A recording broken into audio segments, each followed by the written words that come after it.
You're watching the SEC on ESPN. From Starkville, Mississippi at Davis-Wade Stadium, a battle of ranked teams as SEC conference play gets underway. LSU and Mississippi State. The Tigers' season opener last week against McNeese State was canceled. So this will be our first look at a team that many feel is a playoff contender under Les Miles. Entering his 11th season, he has never lost a season opener. Dan Mullins in his 7th year at Mississippi State led his team to the Orange Bowl last year, their first appearance in that game in 73 years. LSU won the toss and elected to defer, so Mississippi State and Heisman Trophy candidate Dak Prescott will get the football. Prescott and Mississippi State soared to the #1 ranking in early November last year. They struggled down the stretch, still made it to a New Year's Six game. Not a lot of people talking about them here in 2015. They won their opener last week against Southern Miss.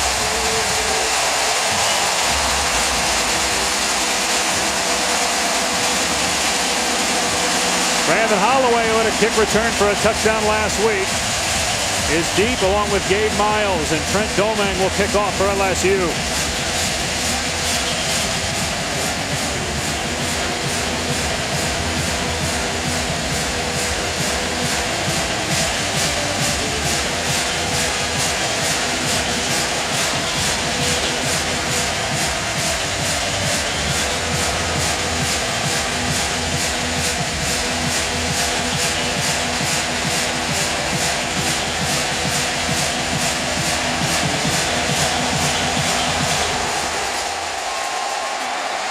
Holloway about 5 yards deep in the end zone, and it will be a touchback. Mississippi State will start on the 25. Dak Prescott graduated last December, holding 18 school records, and he's the SEC career active leader in 8 categories, preseason first team All-SEC, and his coming out party was a year ago in their win in Baton Rouge, almost a year to the day. Prescott had almost 400 yards total offense in that game, as Mississippi State won in Baton Rouge for the first time since 1991. And he might be the quarterback in the SEC, Dave, that has the most on his shoulders from the quarterback position. But we know he is the best quarterback in the SEC this year. Got Ashton Shumpert with him in the backfield, and first down at the 25-yard line. To the air. And a short pass that's caught. Near the first down marker is Fred Ross, one of their top receivers from a year ago. He had 5 catches last week in Mississippi State's opener. Just shy of a first down. It'll be interesting to see how much Dak Prescott runs the football in this game. 22 rushes a year ago. He was very effective, but they need to keep him healthy. Here's Shumpert on second down and a yard. Close to the first down. Appears to have it at the 35. To Sean Bauer and Devon Godchaw make the tackle. And the big question with the loss of Josh Robinson and his 1,200 yards from a year ago is, where will the production in the running game come from Mississippi State? Ashton Shumpert has got the first shot. We'll see Brandon Holloway. It's really a 1-2 punch. Shumpert is the thumper. Holloway is the speedback. They got a couple of redshirt freshmen too. They want to get in the game early.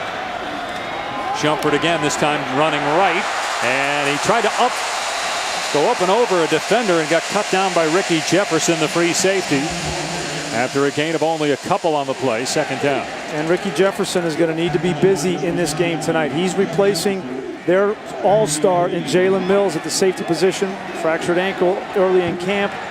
He needs to make plays on the perimeter against this physical running attack. Second down and 7 after a 3-yard pickup. Now play fake for Prescott, looking downfield. Everybody covered, so Prescott takes off, throws on the run into traffic, and on the redirection, it's nearly caught. It was intended for Darunya Wilson, and then Fred Ross almost got it on the ricochet, but it's third down and 7. And this is where Dak Prescott has been dangerous in his career. Much like a year ago, he rolls left and found Jamion Lewis for a big touchdown. That time it's well defensed by LSU in the secondary. You see true freshman Kevin Tolliver in there, Dwayne Thomas. This is a secondary at LSU that knows how to defend the backs. Empty set here on third down and 7.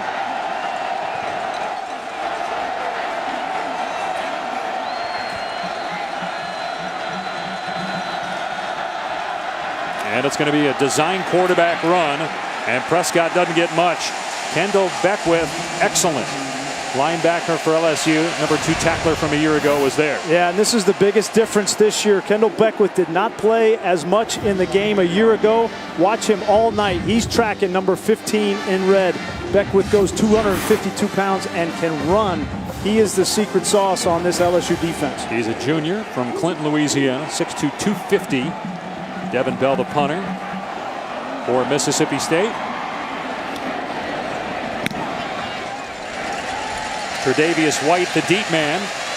And the fair catch made near the 25 for LSU. The quarterback for the Tigers is Brandon Harris. Bossier City, Louisiana.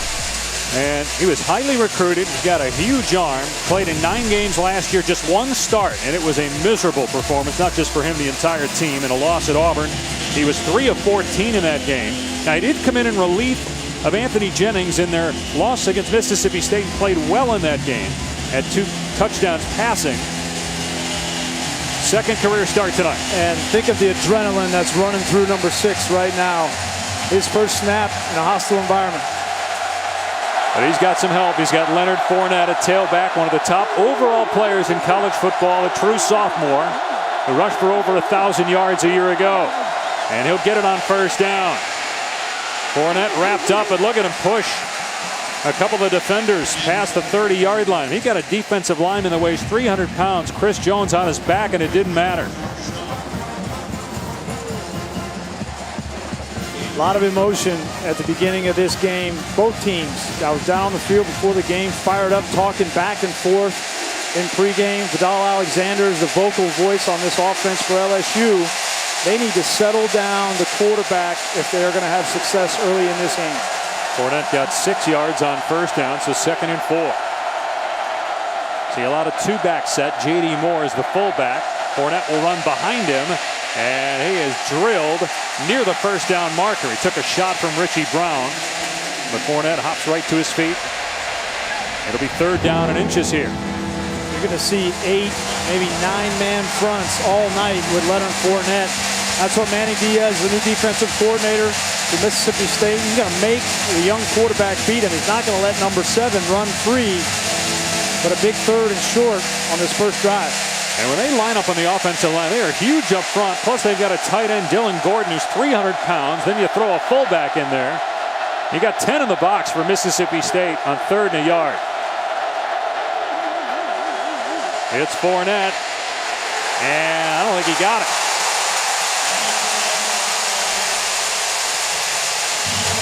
And Chris Jones was right there to blow up the guard. Got penetration in the backfield, and that's what made Leonard Fournette chop his feet. You don't want him to have his pads coming downhill. You want to make him go lateral, and Chris Jones did that. There he is right here. He's just going to come up the field, going to try to double team him, but he's just so big. 260 pounds, forces that cutback. LSU did not get it, so here's a line drive punt. But it takes an LSU bounce, or bounces inside the 10. It worked out well. And so Mississippi State's second offensive possession will start inside its 10-yard line. No score early on in Starkville.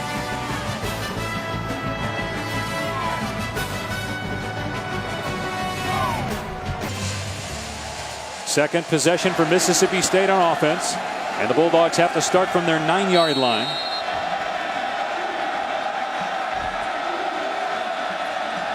Prescott and Shumpert in the backfield for State.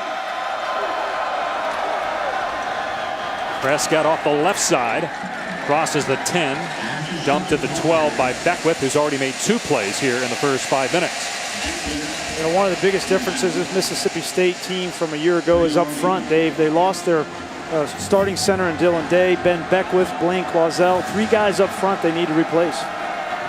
Here's Shumpert again, and he is met at the line of scrimmage. Deion Jones got him, able to fall forward for a couple of yards.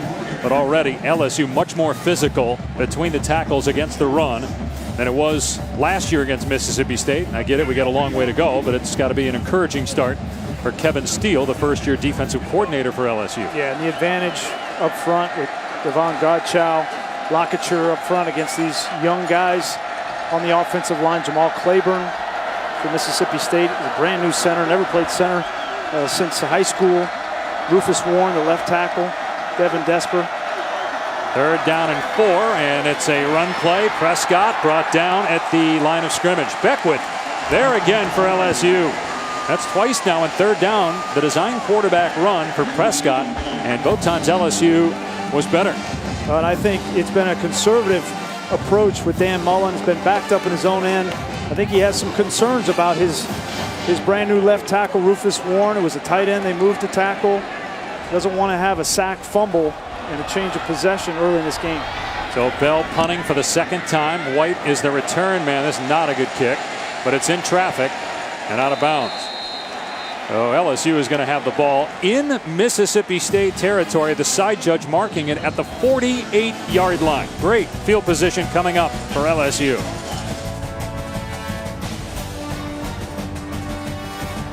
Tonight in Starkville, they set the Guinness World record for the most people ringing cowbells simultaneously. 5,748 were rung at the same time. Brian, do you know what the previous record was? It's your trivia question of the night. Just take a guess. Just throw out a number. Very low. It's low. 200. All right, 640 in Switzerland. Not sure why, for what occasion. In 2009. Run play, and Fournette is grabbed at the ankles and brought down for a loss by Beniquez Brown. A 1-yard setback. All right, Grease, let's take a look at LSU's Brandon Harris. His plan for success brought to you by Northwestern Mutual. Yeah, 2nd start in his career on the road. You got to handle the environment. The cowbells, it's going to be loud. Everybody's going to be juiced up. He has to keep his head. Then be decisive and accurate on short throws. He loves to throw the long ball, but in this game, he needs to take what the defense gives him. And on 3rd down, he's smart, he's accurate, but then also use his feet. That's what people forget, is how good an athlete Brandon Harris is, and he can convert in 3rd down situations. On 2nd and 11, he's going to throw, and it's a high pass, but it's caught by Malachi Dupree. Only a 3-yard gain. 3rd and long coming up. No, Brandon Harris, fellas, he came out of played in a shotgun-based spread offense where all the reads were predetermined. One of the reasons why he came to play for offensive coordinator Cam Cameron was to learn how to play the position. This was a player that couldn't tell you what an over and under front is, should have never played a year ago. He's grown in leaps and bounds and is in a tough environment here tonight. And Luke's, let's see how he handles this. 3rd down and long in an obvious passing situation. On their first drive, they had a 3rd and short and ran the ball. His passes that he threw in warm-up were high, and this one he just throws into the dirt. He was trying to set up a screen to Fournette. There is a penalty flag down. May have hit an offensive lineman.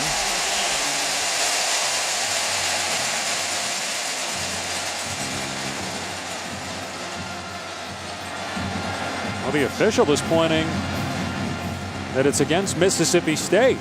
Maybe Fournette was getting held as he was trying to release for that screen pass. That's a way to get Harris calmed down. Holding. Defense, number 48. Yard penalty. Take a look. That's Ryan Brown, 6'6", senior from New Orleans. He's going to come out. He reads the screen. Fournette is trying to get set up. It's a good call. It's right there.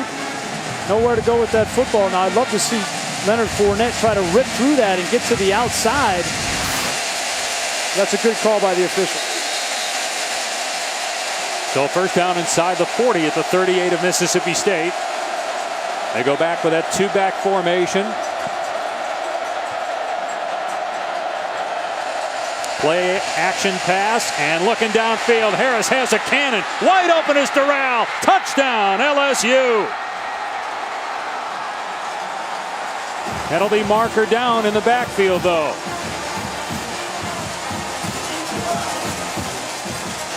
Holding. Offense, number 76.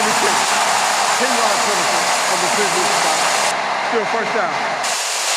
The right guard, Josh Butte, called for holding.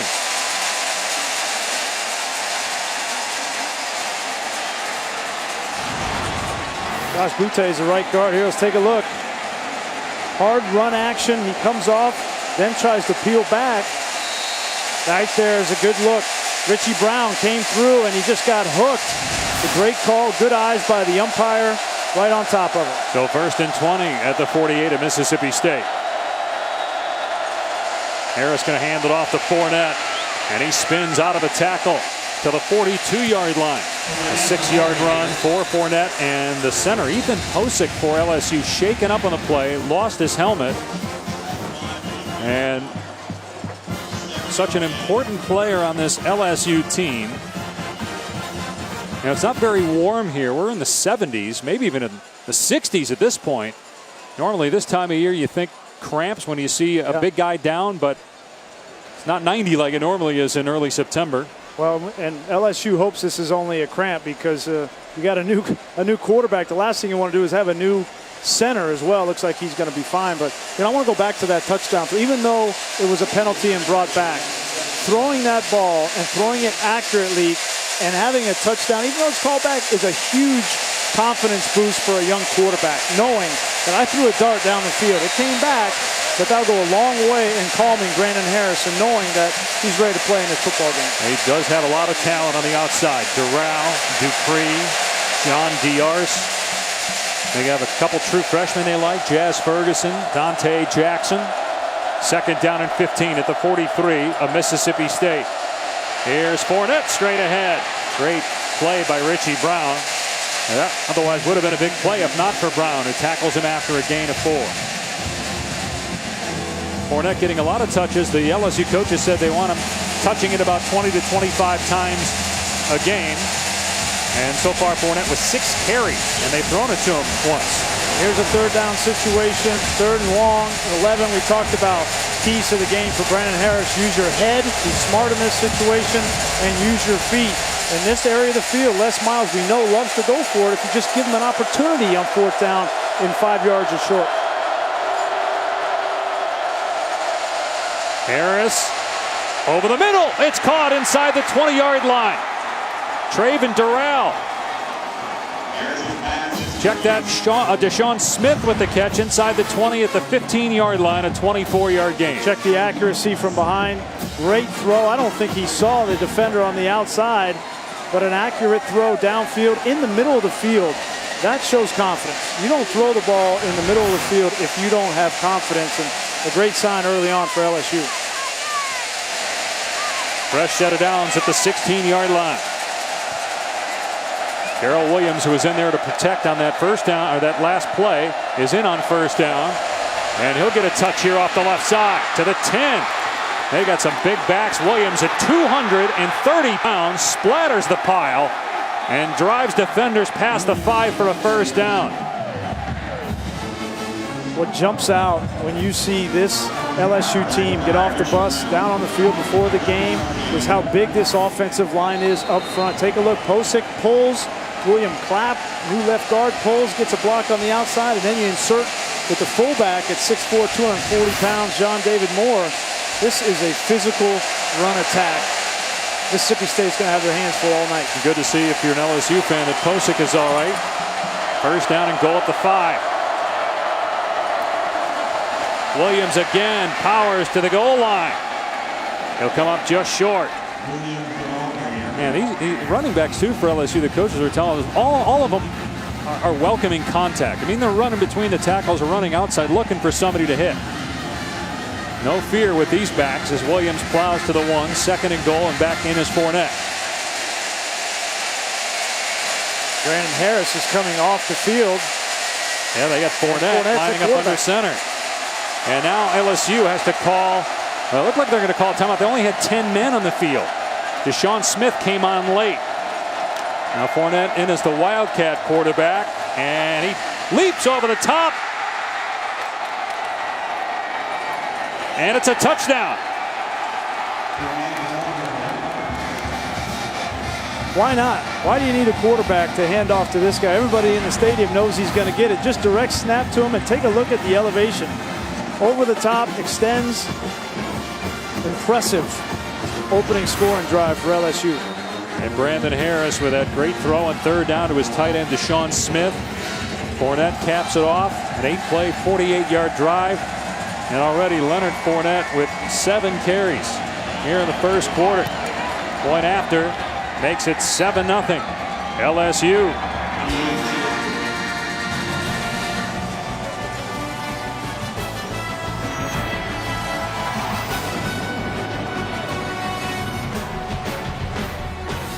At all in its win in LSU last year.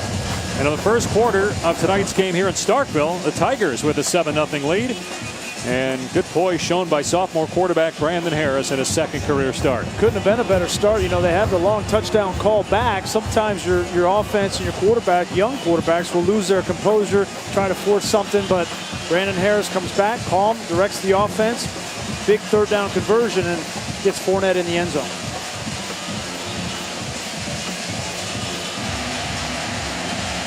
Domingue kicking for LSU. And here's Holloway. And he's going to elect to take a knee. So Mississippi State will start on the 25 as we check in with Tom. Well, Brandon Harris comes off to the sideline and Les Miles says, see what happens when you relax.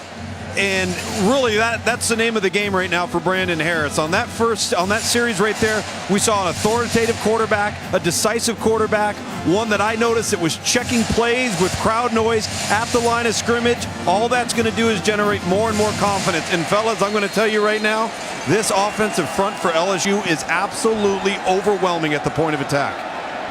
And Harris threw one pass in warm-ups that was so high that Cam Cameron, the offensive coordinator, and Harris actually both laughed about it. There's a penalty flag down. And that's because they've been telling Harris all week, and Brandon even shared with us how nervous he was last year when his first start at Auburn.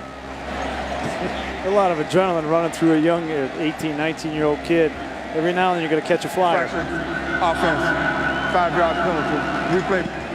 But you know what? The thing that Luke makes a good point is not only are all the LSU fans wanting to see what Brandon Harris does in his first start this season, but all of his teammates want to see it as well. They have confidence in him and they want him to do well, but until the lights come on and that young quarterback is put in an environment like this, you never know. And all of his teammates now can take a deep breath, relax, rally around him and start playing. Harris in the offseason beat out Anthony Jennings, who started 12 games last year for LSU. So penalty by Mississippi State, first down and 15, and Prescott is going to get hit and brought down by true freshman Arden Key, a very talented player from Atlanta. A loss of 4 on the play. Well, Rufus Warren tries to cut him right here. Here's Warren. He's going to try to cut Arden Key. That's just ain't going to happen with an athlete like Arden Key. You are not going to be able to get him on the ground. 6'6", 230 pounds. Talking with Les Miles a couple of weeks ago when I went to practice, he said, Grease, this guy can be as good as Kiki Mingo, but can also be able to play the run. Check that. That was a loss of 9. Here's Holloway with a big hole. And he's brought down at the 23. Got 12 of it back there. Arden Key, number 49, is not just a pass rusher, as Brian just mentioned.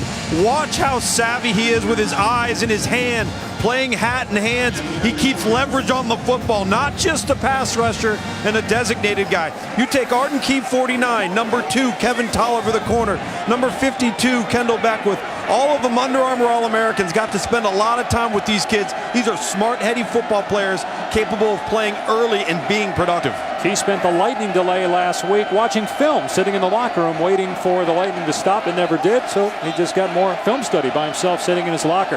3rd and 13, Prescott to the air. Everybody covered, Prescott sacked again. Devon Godchow was there for LSU. And State will have to punt. They brought pressure off the side. A different look here from Kevin Steele. You're going to see Godchow out here. They're going to bring pressure on the inside. That confuses the tight end and the back, Holloway. I don't know if Holloway, even if he did read this way, you want a 160-pound back blocking Devon Godchow. That's a great scheme by Kevin Steele, the defensive coordinator. Logan Cook's first punt was not good. He'll get another crack at it. And again, LSU is going to have the ball in Mississippi State territory. So Brandon Harris back to work for LSU. It's 7-0 Tigers. 10th on ESPN. So LSU starting in Mississippi State territory again. And the Tigers have dominated field position. And they look very good on both sides of the football. They lead 7-0. Brian, you were one of several of our ESPN analysts that picked LSU to go to the playoff. I know a lot of that hinges on the play of Brandon Harris, but what else did you like about LSU going into the year? Well, as Tom mentioned, this offensive line is big. They're physical. These backs, I think it's the best stable of backs in the country. They got all their receivers back, and it's hard not to like their defense. I mean, really, the only question was Brandon Harris. And Harris off play action, looking downfield, throws into double coverage, and it's pulled in at the 25. Malachi Dupree with a great catch and a big play, 20 yards through the air. And Trayvon Durrell saves his quarterback here. Malachi Dupree, he goes up and gets his football. That was going to be intercepted by Kevon Coleman. Take a look. Trust in your receiver. This ball could have easily been intercepted by Coleman if Malachi Dupree, one of the most improved players on this offense in the offseason, doesn't go up and get that football. He was a big play receiver last year. First down at the 26 of Mississippi State. Bulldogs need something good to happen defensively. They're getting pushed around up front. Giving up big plays through the air. Fournette on the pitch. Turns it upfield. Hurdles a defender. Runs over another one. Touchdown LSU.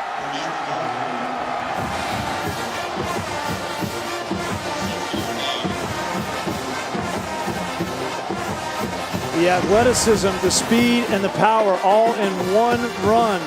No, he does not go down. That knee is up. That's a touchdown, LSU. To have all that in one package, that speed, the power to finish it off, the athleticism not to go down with an arm tackle. That's why everybody's so excited about this young man. And talking with his coaches, the thing that stood out to me was how mature they say that he is. He made one mistake a year ago, and that too early, making that a Heisman pose, right. But he's grown from that, and he's going to have a special year. And it's 14-0 LSU, still with 2 minutes to go in the first quarter. Now, the LSU defense has been good, but boy, how about the offense? We haven't seen LSU look this good offensively in a long time. It helps when you got players like this.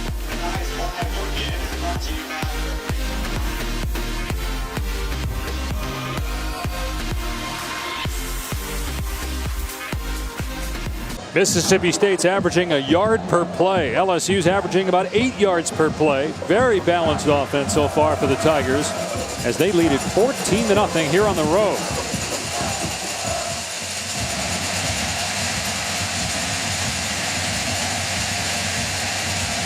And the way Mississippi State's getting pushed around on defense, I mean, Dak Prescott's going to have to make some big plays on offense for Mississippi State to come back. Well, this is an LSU offense that in the game a year ago struggled mightily to move the ball, to get anything going on the offensive side. So great early returns and signs for LSU on the offensive side. Third kickoff for Trent Domingue. The other two were touchbacks. This one returnable for a dangerous Brandon Holloway. And Holloway collides with a couple of Tigers at the 23-yard line. We know about the physical ability of Leonard Fournette, but let's take a look at this blocking up front. The left, the Dylan Gordon, the tight end, has been outstanding. Up front, you have a fullback in John David Moore that makes a great block on the perimeter. When you get that kind of push and that kind of blocking, it's easy for Leonard Fournette to run in the second level. See how Prescott responds for Mississippi State. He's 1 of 2 for 9 yards. Been sacked twice already. And he'll throw on first down. And he hits Fred Ross, who gets hit by Dwayne Thomas at the 30. A 7-yard gain. So that's a good play on first down. Crucial drive for Dak Prescott. He has got to find some rhythm, get some confidence for this offense. Can't give the football back to a road grader offense either. 2nd and 3. Prescott in trouble and completes it. First down past the 40-yard line for Gus Wally, the tight end. Great start for LSU on offense. Leonard Fournette, the Heisman Trophy candidate, with 2 rushing touchdowns already. With Brian Griese, Tom Luganville, Dave Pasch here in Starkville. Mississippi State averaging about a yard per play, but they just picked up a first down. But then A great play in the backfield by Tashawn Bauer, getting off a block and bringing down freshman running back Aries Williams. Not a good day for the SEC, needless to say, with the Arkansas loss, Tennessee blowing that 14-point lead. And 3 games involving league teams scoring off, including this matchup of ranked foes, LSU Mississippi State. Remember, the Bulldogs won in Baton Rouge last year, their first victory there since 1991. So far, this game has been a complete reversal of what we saw in that contest a year ago, with LSU pushing the Bulldogs around. Second down and 15. Prescott handing off. Holloway got a crease. He gets walloped at the 46, but he picked up 10 yards to put him in a third and manageable situation. Jamal Adams, a really good safety for LSU, made the initial hit. Yeah, and coming into this game, the big question mark everybody wanted to know was Brandon Harris. Could he take over this quarterback position and thrive? So far, he has been on point in this football game. 3 for 3 for 45 yards and a big third down conversion on their first touchdown drive. He also had a touchdown pass called back because of an offensive penalty. The Tigers scored anyway, and they have dominated the first quarter in just the second career start for Brandon Harris. 14-zip Tigers.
Welcome back to the SEC on ESPN.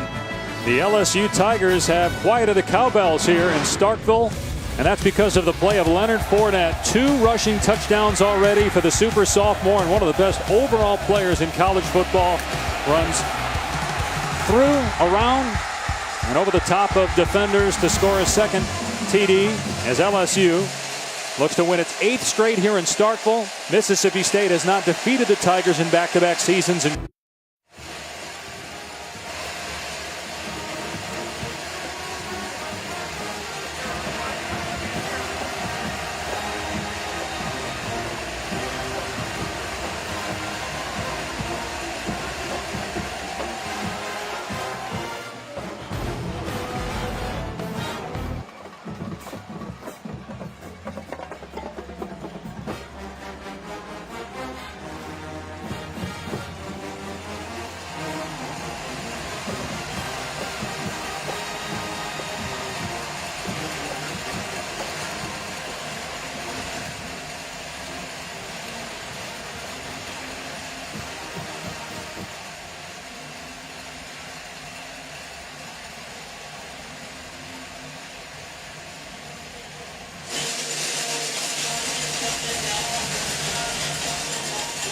Yeah, gotcha.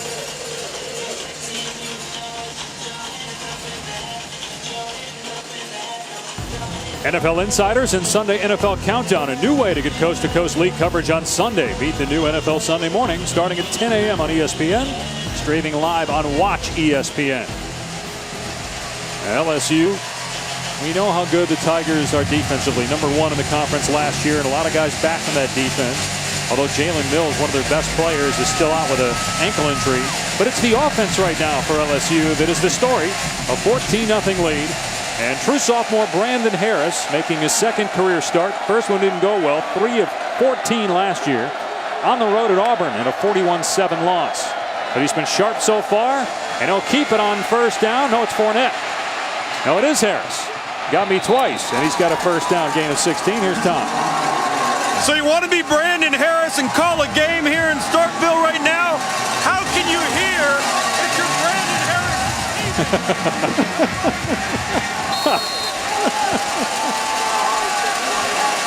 Nobody can hear me. That's what it's like to be Brandon Harris right now. You thought it was loud in Tennessee, Holly Rowe earlier today? They didn't have live props. We got live props.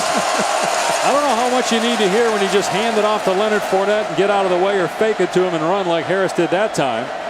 Oh, you think that's easy, huh? There's no checking. The quarterback never checks a run play, you know? LSU may not be able to hear, but Mississippi State can't see. Here's Fournette. Shakes a defender, crosses the 40, scoots out of play at the 43. Brian, you played in a lot of tough environments in college and in the NFL. What's it like? It's nerve-wracking. It really is. I mean, and it's loud enough with people's voices. You add in the cowbells, and I know they're supposed to ring responsibly here, but you're always communicating as a quarterback throughout the entire snap, from snap to snap, in between plays. You're trying to get the calls to the offensive. Oh, what a move by Fournette. And he swats a defender after that first spin. A 6-yard run by Leonard Fournette. Fournette, man, what a terrific talent. Sophomore from New Orleans. I'll see your Braxton Miller, and I'll raise you a spin there. 230 pounds. Check it out. It's just wicked. This is a wicked man. If there's a better player, and I don't exaggerate a whole lot, but if there's a better player in college football, you show him to me, because I know the Heisman Trophy has become a quarterback's trophy. There's not a better player in college football than #7 in white tonight. Already 10 carries. Here's his backup, Darrell Williams. And Williams brought down at the 47. It's a 4-yard run. Brandon Bryant on the stop. Fellas, I've been involved in football my entire life, and at ESPN for the last 9 years, we've put together player rankings that have surpassed the 20,000 player mark. And you can find running backs everywhere, but the premium positions are O-line, D-line, quarterback, corner. Leonard Fournette was our #1 ranked overall player, not because he was the best running back. He was the best football player pound for pound. In fact, he might have been our #1 ranked linebacker had he played defense full time. He's wearing that treasured #7 that so many LSU greats have worn. 2nd down and 5. Off play action. Harris in trouble. Scoots out it and gets to midfield. And there's a flag down, but Harris is still running all the way to the 30-yard line.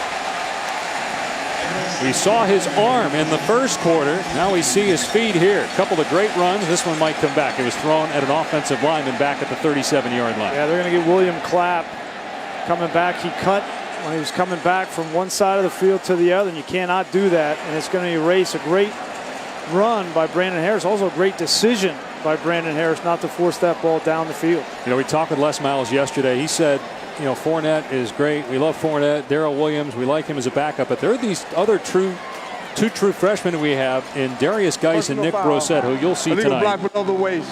Offense, number 64. 15 yards from the previous spot. Replay 2nd down. It's a redshirt freshman Clapp, and he's going to learn. You can't do this. You can't come back like that and chop. That's a very dangerous play. And A.J. Jefferson, lucky he did not have his foot planted in the ground, but you just can't do that. Just to finish up, though, on the talent, we mentioned Geis and Brossette. So you got 4 backs. Leonard Fournette has a younger brother in Leonard Fournette, and he's a lot smaller than Leonard, but he's a guy we might see. And then we've already seen some of the talent at receiver. Malachi Dupree has had a couple of catches on passes that were thrown high. Durrell had a touchdown pass where he blew by defenders. That was called back because of an offensive penalty. There's no question this team has talent at the skill positions. It's never been about that. You know, it's been about the quarterback position, and so far so good. First game of the year. Remember their game last week against McNeese State in Baton Rouge was canceled after 8 plays because of lightning. On 2nd down and long, Harris slings it downfield. It's a first down. Malachi Dupree, no. The umpire says it hit the ground, and he did not control it. So it'll be 3rd down. Dupree goes down. He initially had his hands underneath that ball. I'm not so sure that wasn't a catch, Dave. Again, we know the ball can touch the ground as long as the ball does not aid in the catch process. And to me, that looked like a clean catch. I think they at least have to look at it. They have not signaled yet. Hard to tell on that angle. We saw the ball pop up, but did it actually hit the turf? They're not going to, well, they're looking at it, but they're not going to look at it further. Not going to stop play to look at it further. On 3rd and 20, here's Williams, a huge hole. Well, they did stop play at the last second right before the snap. Nobody heard the whistle, and Tom just showed you why a little bit ago on why nobody can hear. Play. On the previous play, the ruling on the field was incomplete pass. The previous play is under further review. It has to be beyond all doubt to overturn it. Watch the ball pop up. The question is, did it hit the ground and pop up or just his arm? Well, I think he's got both his mitts underneath the ball.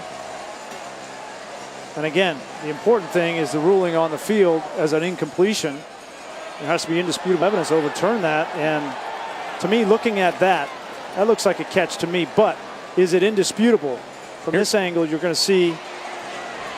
I think that's a catch. I think it's a catch too, Brian. I agree with you. Obviously, it bobbled, but I don't think the ground forced that bobble. I think it was his arm. Yeah, I think his hands were underneath that football. Oh, he made 2 really good catches while you were watching likely the Oklahoma-Tennessee game, folks. You missed a couple great catches by Dupree on high passes. He went low that time. Caught only 14 passes last year, but 5 of them were for touchdowns. We were talking with Les Miles, Cam Cameron, their offensive coordinator, and Cameron was so excited to see what number 15 was going to do in this game. You know, they didn't get to play the game a week ago. Obviously, get some kinks out, but Malachi Dupree has been one of the most explosive and dependable players all fall camp. And when you combine that with Brandon Harris, that's a lethal combination. You're able to run the football with the kinds of backs that you just outlined in Leonard Fournette and an offensive front like this. And this is a really good development for LSU fans to see this offense begin to have balance and click. Great to see Cam Cameron back and doing well. Also received a clean bill of health after treatment for prostate cancer, but he's good to go. Talked with him for a while yesterday. Says he feels pretty good. After review, the ruling is that the pass was incomplete. Well, okay, so you're not telling me if... Would have liked him just say the ruling on the field stands. Stands or is, yeah. But again, I think that was a classic case of there not being indisputable evidence to overturn the call on the field. But just to finish up on Cameron.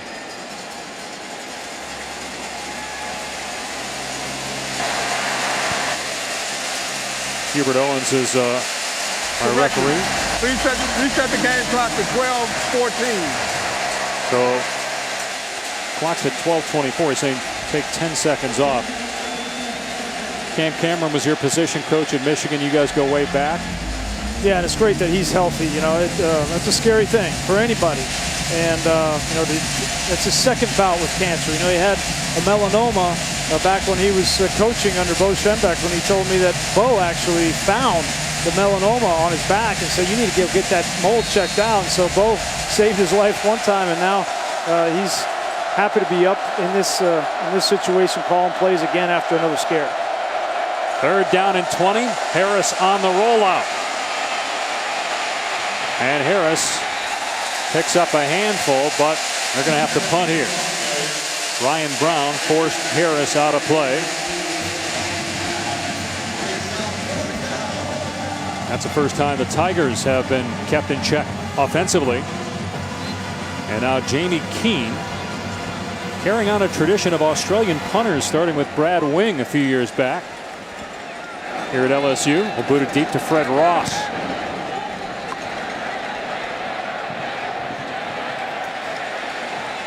And this will work out okay for Mississippi State. They'll have the ball around their 20-yard line, but Dak Prescott has been hit hard a lot here in the first half.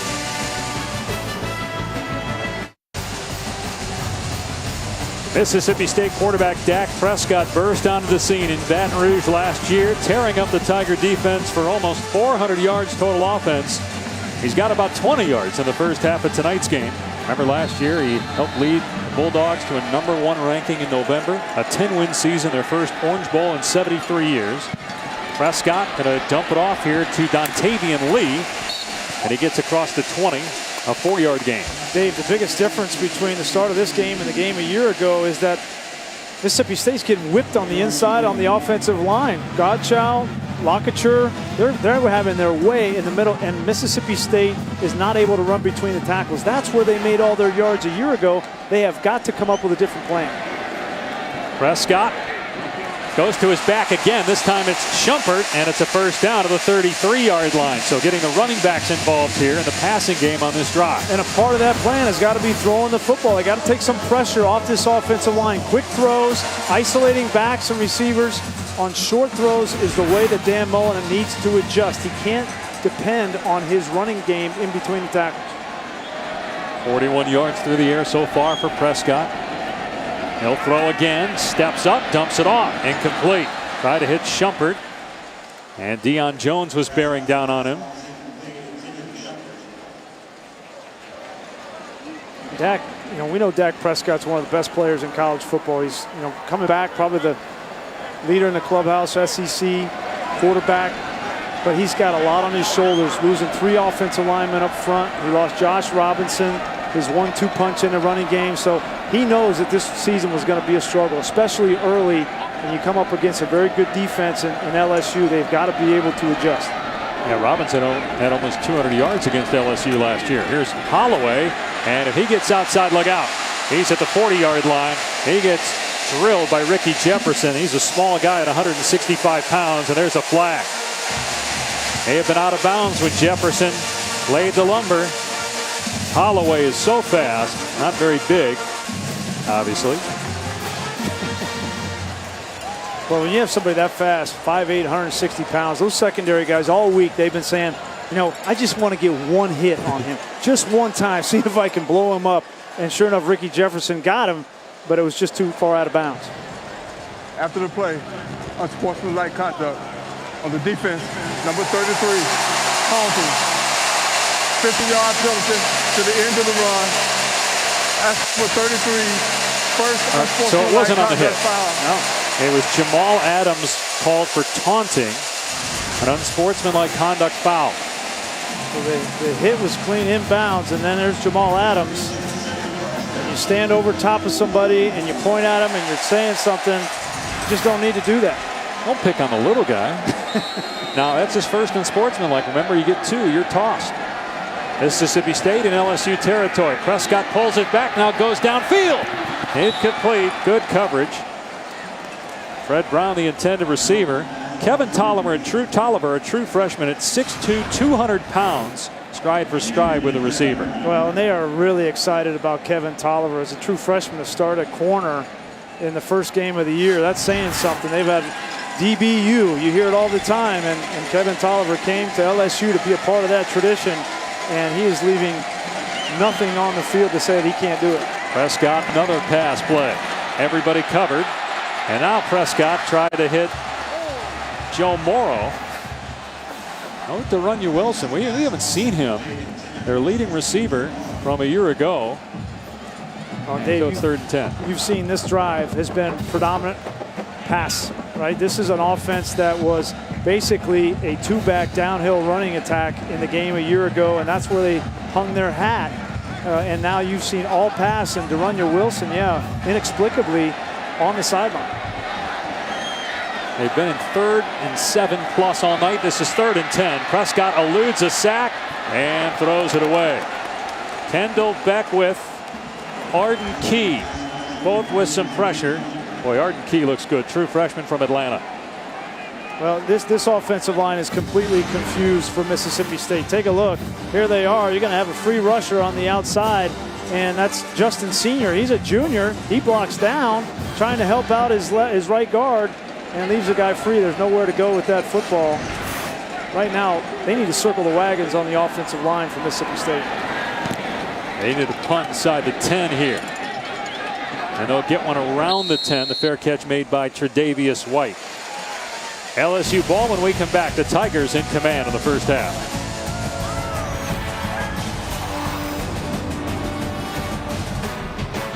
And we got a candidate for you here with Mr. Fournette with that second touchdown run he had. LSU backed up to its 10-yard line, but a 14-0 lead.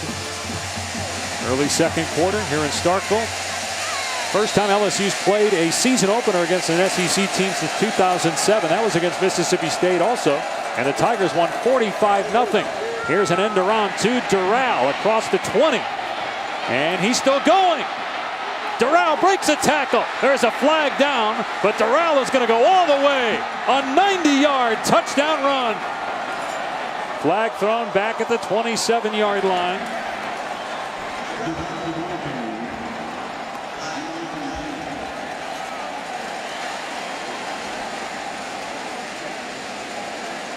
What an array of weapons LSU has on the perimeter and between the tackles.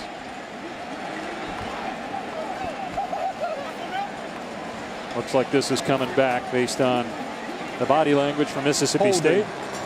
Offense, number 9, 10-yard penalty from the spot of the foul, still first down. And that's a spot foul penalty.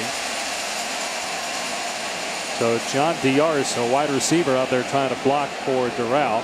So that's a second touchdown LSU has had called back because of an offensive penalty in this game. John Diarse locked up on Tevez Calhoun. He's got the jersey, and Calhoun can't even get off. You got to let him go. I mean, you're not getting the extra points for pancake blocks at the wide receiver position. You got to be smarter than that. And John Diarse in his second year as a sophomore will continue to learn. Well, what's going through the head of Manny Diaz right now, the defensive coordinator who's back at Mississippi State after some time at Texas, last year at Louisiana Tech. They already got 14 points. They've had 2 other touchdowns called back because of penalties. Well, he's saying we've been put through the road grader. We have to find some way on the defensive front, the front 7, to match the intensity of this run attack. Here's Fournette, and they bottle him up for the first time, and down he goes. Chris Jones was there first, no gain on the play. And that's exactly what Chris Jones is trying to do. He's trying to inject life into this stadium crowd and this defense. Hasn't been fair for Chris Jones. His offense hasn't helped him at all.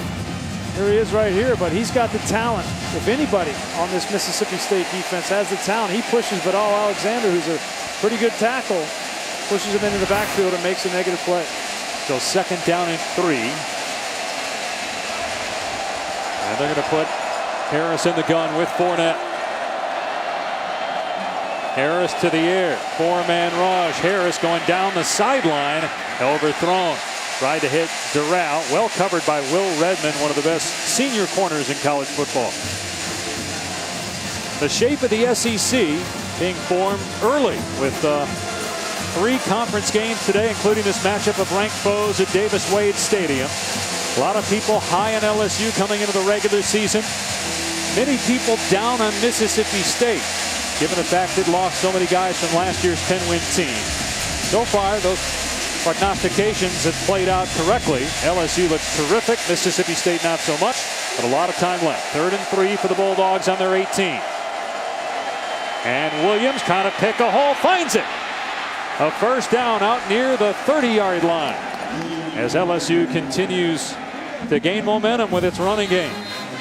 Good missed tackles on the second level. Brandon Bryant had a chance to get, take a look. It's just a simple pitch, power, 3, 4, 5 guys up there. Richie Brown a chance. Then that's Bryant right there, missed tackle, and Chris Jones has to make the tackle on the backside. But look at the pop that Gordon, the tight end, has coming off the ball. It's all about pad level, Dave. And right now, LSU is establishing their dominance with their pad level, and they're coming off the football in unison. First down on the 29-yard line. Williams hit in the backfield and driven down. A loss on the play. Richie Brown there for Mississippi State. But you got an LSU team that is so big on the offensive line. Then you add a 300-pound tight end. A fullback. We don't see fullbacks used a lot in college football. And all their running backs are 220 plus. And then they've got speed on the outside with Dupree and Duvall. I mean, this is we knew coming into this season that this LSU team was going to be very talented. In fact, one of the most talented in the SEC conference. The question was the quarterback position. That was Gordon, the 300-pound tight end that went to the sideline. Harris throwing it out in the flat to Durrell, and that's well defended by Mississippi State at the 30-yard line. J.T. Gray was there. So is Tevez Calhoun, who Mississippi State really needs at corner. He missed last week with an ankle injury. Third down and long. And as bad as it's been for Mississippi State, down 14-0 through a quarter and a half, it's still just 14 points. And now you get a 3rd and 10 situation, and you still have Brandon Harris. I would come after him right here. I would try to force something, create a momentum shift in this game if you're Manny Diaz. Now, we haven't seen many blitzes, if at all, in this first half. 3rd down and 9 on the 30-yard line. Keep an eye on Will Redmond in the slot. And a timeout by LSU. The play clock was at 1. 2 remaining for the Tigers. We're midway through the second quarter. LSU leading 14-0 over Mississippi State.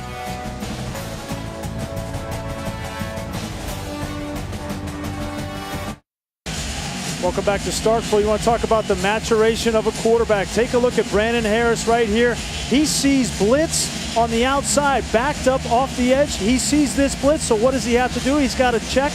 Now, what does he see? He sees the play clock is down at 6:05, and he calls a timeout. That is a smart play by a quarterback, knowing that he had a problem, knowing it's the first half and I still have my timeouts. Great call by Brandon Harris just to burn a timeout. That's the kind of leadership and the awareness that Les Miles is looking for from his young quarterback.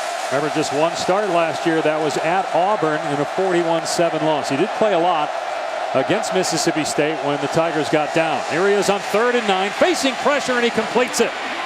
What a great move by John Diarse, but he's brought down short of the marker.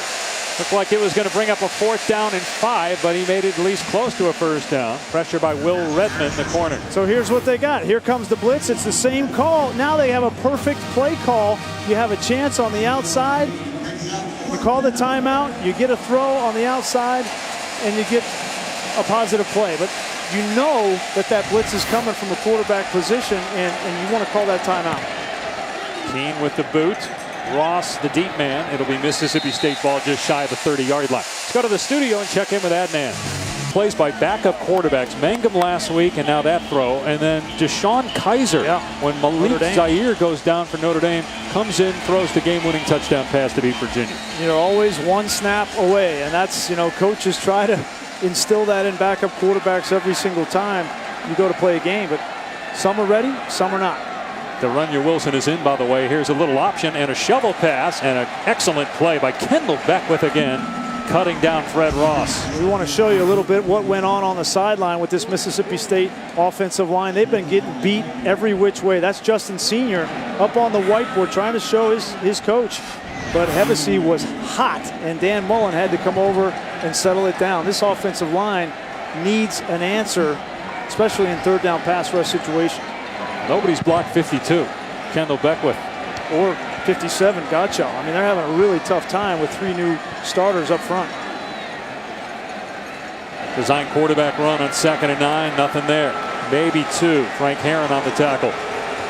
Dan Mullen just came over and he wanted the offensive line to relax. Bend your knees. Don't bend at the waist. Be stout at the point of attack, but don't jump set guys. Secondly, one of the ways that maybe Mississippi State, as they go into the locker room here shortly, can try and counteract this pass rush is choose not to block the most active guy. Whether it's Beckwith, whether it's Gottschall, and option off that guy like we just saw on the shovel pass. See what happens here, Tommy, on 3rd down and 7. Prescott going to dump it off to his check down. Holloway brought down. Good open field stop by Tre'Davious White, making his 25th consecutive start as Mississippi State will punt the ball on 4th down and 5. It's a great play by Tre'Davious White. You know, the one thing that Les Miles was really concerned about coming into this game, not having the opportunity to play against McNeese, at least from a defensive standpoint, was tackling. That was the biggest thing in the game a year ago against Mississippi State. They couldn't get Dak Prescott on the ground. So far, they have been lights out getting guys on the ground. LSU not set, guys running all over the place trying to get lined up. They only had 10 guys on the field there. And so LSU has to burn a timeout. 1 remaining for Les Miles and company.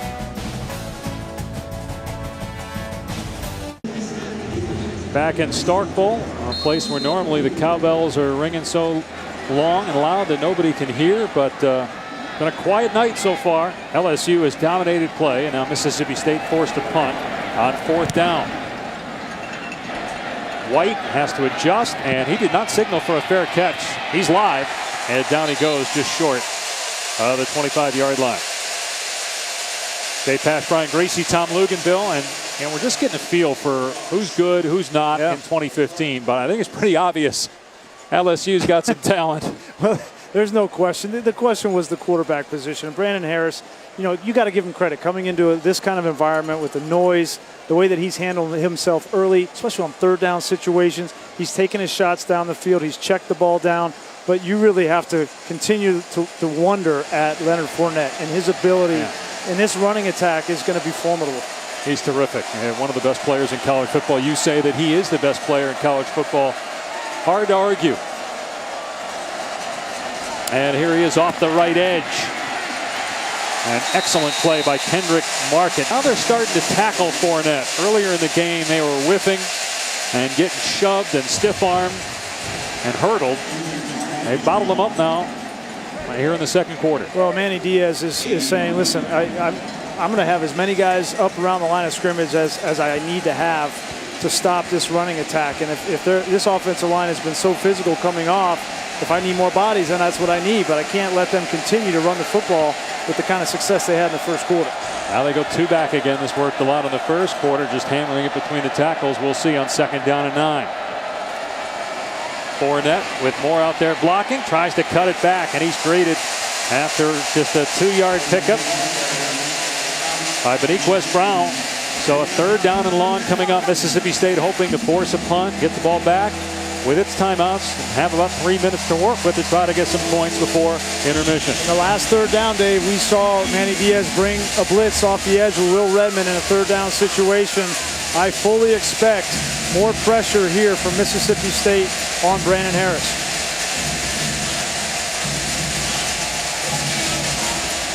By the way, Darius Geis, a true freshman, is in the game at running back. First time we've seen him tonight. They're going to throw it to him.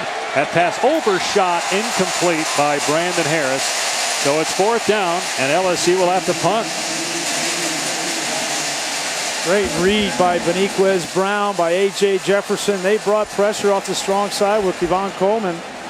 Nice job by Manny Diaz. You know, he's been through a lot. You know, he went through a lot at the University of Texas. Last year was at Louisiana Tech, and he got the phone call from Dan Mullen to come back home to Mississippi State, and give him some credit for settling his defense down. Another punt that lands out of bounds. Mississippi State will have the ball just past its 35 as we check in with Adnan. Dave, the only thing that will be more colorful than that floral tie you have going is the BMW halftime report, including Oklahoma, huge comeback against Tennessee as Baker Mayfield really did turn it up a notch when he needed to. Oregon and Michigan State right now on ABC highlights from that game, and also Notre Dame wins despite losing their quarterback. Danny Canal, Joey Galloway. We'll see you soon. Glad you like the tie. There are plenty of Mississippi State fans that don't like it. There's nothing colorful about Joey Galloway at halftime, I can tell you that. Prescott hits Darunya Wilson, who had 47 catches a year ago, but has been invisible here in the 1st half until there. It's a 1st down near midfield. If I'm Dan Mullen, I am going to ratchet up the tempo. I'm going to try to seize momentum, throw the ball. You can't run it in between tackles. Get your best player, Darunya Wilson, involved. Prescott in trouble. It was Arden Key getting pressure. The pass is caught by Gus Wally, the tight end. Gain of a couple. But man, Arden Key, the true freshman from Atlanta, has been living in the backfield so far here in the 1st half. Prescott did well to roll away from him that time and pick up 3 yards. Prescott off a play action, a delayed blitz by LSU. Nice catch with the defender all over him. It's Wally again, another first down inside the 40-yard line. Great catch by Wally. Had the size advantage over Tolliver. Prescott thrived last year in the up-tempo offense. Off play action. Here comes Key again. Prescott steps up, throws deep. Incomplete. Intended for Fred Ross. Tolliver had coverage. Boy, Arden Key was close to getting Prescott. Worth a shot. Go downfield. Try to get it to Fred Ross again. Tolliver. How good is this true freshman? All over Which Fred one? Ross. Yeah. Tolliver, Key, they're both true freshmen. There was a penalty. There was a flag, and offensive holding was called on Rufus Warren, the left tackle, who was moved from tight end last year. That's one of the reasons why this offensive line is yet to gel. You got former tight ends. You got a first-time center.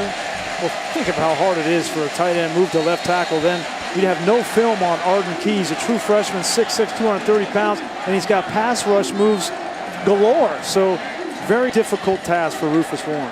On 1st and 20, another pass play. Prescott backing up, dumps it off. In the open field is Shumpert inside the 40. He got about 17 on 1st down and 20. Christian Locature eventually with a tackle. A minute and a half to go. The Bulldogs have all their timeouts. 2nd down and short. It's a great change of pace. Middle screen to Shumpert. Great call by Dan Mullen. Dan Mullen's play calling ability is going to be challenged in this game because he can't do what he wants to do. He's got to find something different. LSU showing blitz. It's a handoff. Shumpert has the first down. Dragged down from behind by Godchow, but after they move the sticks inside the 30-yard line. And I would keep the pace up. Keep Godchow, Locature, this defensive front. Hopefully they'll get a little bit winded with hands on hips. Won't be as effective stopping the run in the backfield. Nearing a minute to go. Here's a screen. Shumpert can't pull it in with one hand. Had he, probably would have lost yardage because Kevin Tolliver was right there. 2nd down, the clock stopped, 1:01 remaining. They are in field goal range. They'd love to get something here at the end of the half after LSU is absolutely dominated. Devon Bell is their long kicker. They might use Weston Graves, who was 2 for 2 last week on shorter kicks. We'll see. 2nd down and 10. Off play action. Prescott firing into traffic. Incomplete. Broken up by Jamal Adams. Fred Ross, the intended receiver. Adams is a baller, and he came over and made the lick on Ross. Dwayne Thomas, a corner, also in coverage. This is the quarterback. You can't put your receiver in that position. You got to look the safety off. If you're going to throw a ball down the seam, protect your players. That's just, you know, the receiver should come back and give an earful to the quarterback when that happens. Teddy's on the sideline after getting hit hard. 3rd down and 10 from the LSU 26. They need De'Runnya Wilson. He's isolated down here, but the problem is Tre'Davious White's been matched up on him all game. Prescott gonna dump it off, and Holloway dropped it. Oh man, he beat Deion Jones, the linebacker, trying to cover him. Holloway might have scored. Instead, it's 4th down and 10. It was a great design. Give them credit. They had a little pick play on the outside. That ball, you can see Brandon Holloway's eyes go upfield to see if somebody's coming to hit him, and just takes his focus off that football. Would have been a touchdown. I mentioned that Weston Graves is the short yardage field goal kicker, and he'll make the attempt here from 43 yards.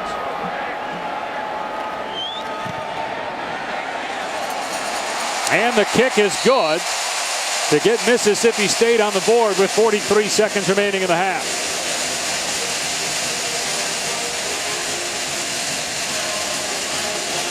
So a little momentum perhaps going into the locker room, although LSU still will have some time. And the Tigers will get the football to start the second half. Look at this week's college football rankings brought to you by Capital One. The AP Top 10. We had upsets today in college football, and almost a shocker. We had Auburn last week. What is going on with Jeremy Johnson? 2 games in a row. A guy that people thought would step in easily for Nick Marshall. and keep Auburn in championship contention throughout the year, but he's played poorly. Yeah, I mean, you asked me what's going on with him. I think he's finally got his chance, and he's squeezing it a little bit too tight. He's trying a little bit too hard. He's trying to make plays down the field a little bit too much, and he's not making good decisions. He's forcing the ball.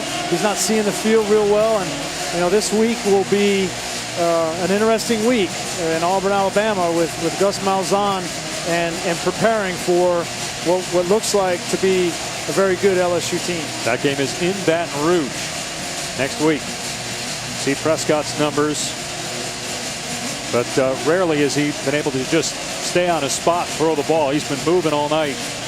Sacked a couple times in the first quarter. Seems like that offensive line has settled down a bit, though, for Mississippi State. That one hammered into the ground and scooped up at the 35-yard line.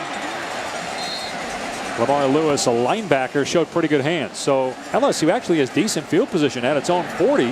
38 seconds left and a timeout. Yep. What do you expect? Well, if I'm Cam Cameron, Les Miles, I'm going to give my quarterback a shot. If for nothing else, Dave, to send a message to him, and I have confidence, supreme confidence in him. You're going to need him in these kinds of situations throughout this season, and he's played well. He's given you no reason not to give him an opportunity here at the end of half to take a shot downfield with a timeout to try to get in field goal range. Started 3 for 3. Had a great pass to Traven Durrell for a touchdown called back because of the penalty. There's Cameron, third year as the offensive coordinator. First down for the LSU 39. Fournette is in the game, so even just a handoff to him that you think might go for 2 could be a big play. Off play action, Harris steps up and finally goes down. Looked like he might try to throw while he was in the grass. He's sacked back at the 33, and that might do it. He almost made a big mistake and pulled it back down, knowing that it's no big deal for me to throw this football away, because if I take a sack, clock's running, and we go in at halftime. So you can see, this young quarterback thinking his way through all these situations, and I think Les Miles will be happy with the way he played in the first half. LSU leads Mississippi State, and the Tigers will get the ball to start the second half. It's 14-3 LSU. Time now for Edna and Burke and the BMW halftime report.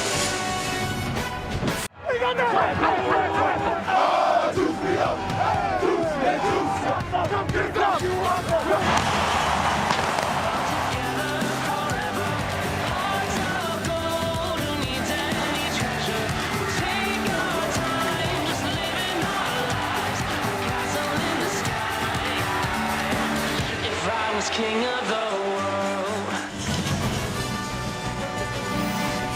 Welcome back to the SEC on ESPN.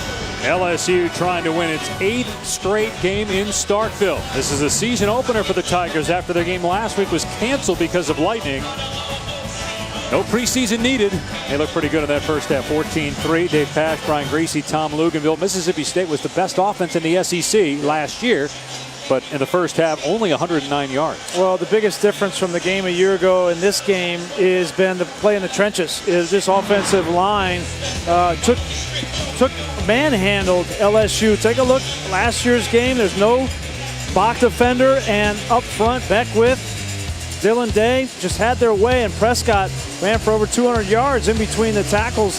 This game, same look, but take a look at the difference in the physical nature of LSU on the defensive line. Pushing Rufus Warren into the backfield. They're getting penetration and not allowing that same look for Dak Prescott. You see, there's the difference. There's nothing else you need to see other than in between the tackles is where he made his hay a year ago, and tonight there's been absolutely nothing. And only 88 yards passing, 11 of 20. He has thrown a touchdown pass in 15 consecutive games. That's the second longest active streak in college football behind Trevon Boykin. LSU will get the ball to start the third quarter. And here's true freshman Dante Jackson to the 24-yard line. Let's check in with Tom Luganville. Well, we heard Brian talk about the trench play for Mississippi State. Dan Mullen's actually very encouraged coming out of halftime. He said there were a lot of mental mistakes, a lot of busts, led to unblocked defenders. They just got to clean things up, relax, and play. He felt very, very good about the optimism of the locker room. Now, from a defensive perspective for Mississippi State, keep an eye on number 26, Kendrick Market, and how they're going to work him down into the box as that extra man for run fits, and see if LSU can open things up to maybe create some lanes in the run game offensively and a little more balance. Mississippi State really bottled up LSU in those last 3 series of the second quarter. You know, Tom, it's a good point with Kendrick Market. He is coming off of an ankle, actually Achilles injury that he suffered in last year's Egg Bowl. Been a miraculous return, really, for Market to be back and starting this season healthy. But it's a tough ask to stop Leonard Fournette in the open field. Fournette passed the 25 at only 2 yards. He's averaging 4.5 yards a carry, but in the first quarter he was around 7 yards a pop. Keep in mind, too, Brandon Harris, the LSU quarterback, this is his second career start. He's looked very poised for the most part tonight. He's a true sophomore. His only start last year on the road at Auburn. He played poorly. The entire offense was miserable. They lost 41-7. See, his numbers not great, but he did have a touchdown pass called back because of an offensive penalty where he made a great throw to Traven Durrell. How about poor Durrell? He's had 2 touchdowns called back, a bomb, and a 90-yard touchdown run that was called back because of an offensive penalty. Got a stoppage of play here.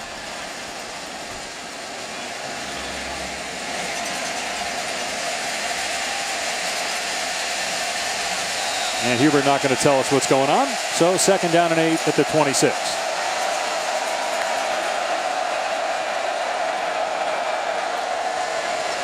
Fournette, gutter step, finds a hole, but then it closes because of Richie Brown. The middle linebacker made the hit.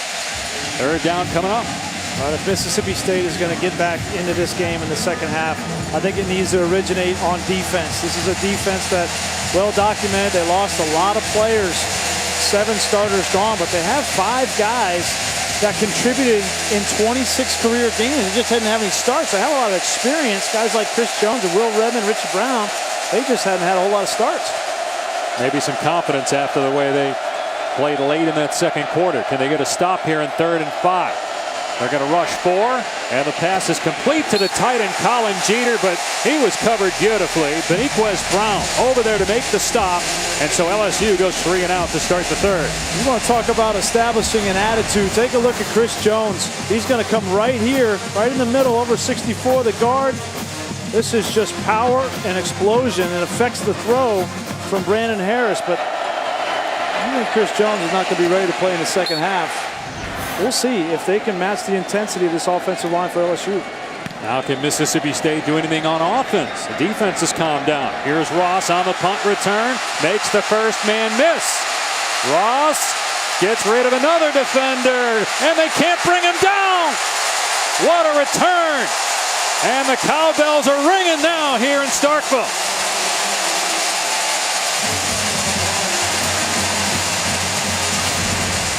Les Miles' biggest concern in not playing a game a week ago was tackling. It hasn't been an issue on defense, but special teams, it's starting to show up. Great return by Ross. And so Mississippi State starts in LSU territory. 1st down at the 46-yard line. Shumpert gets the call off the right side. Nothing there.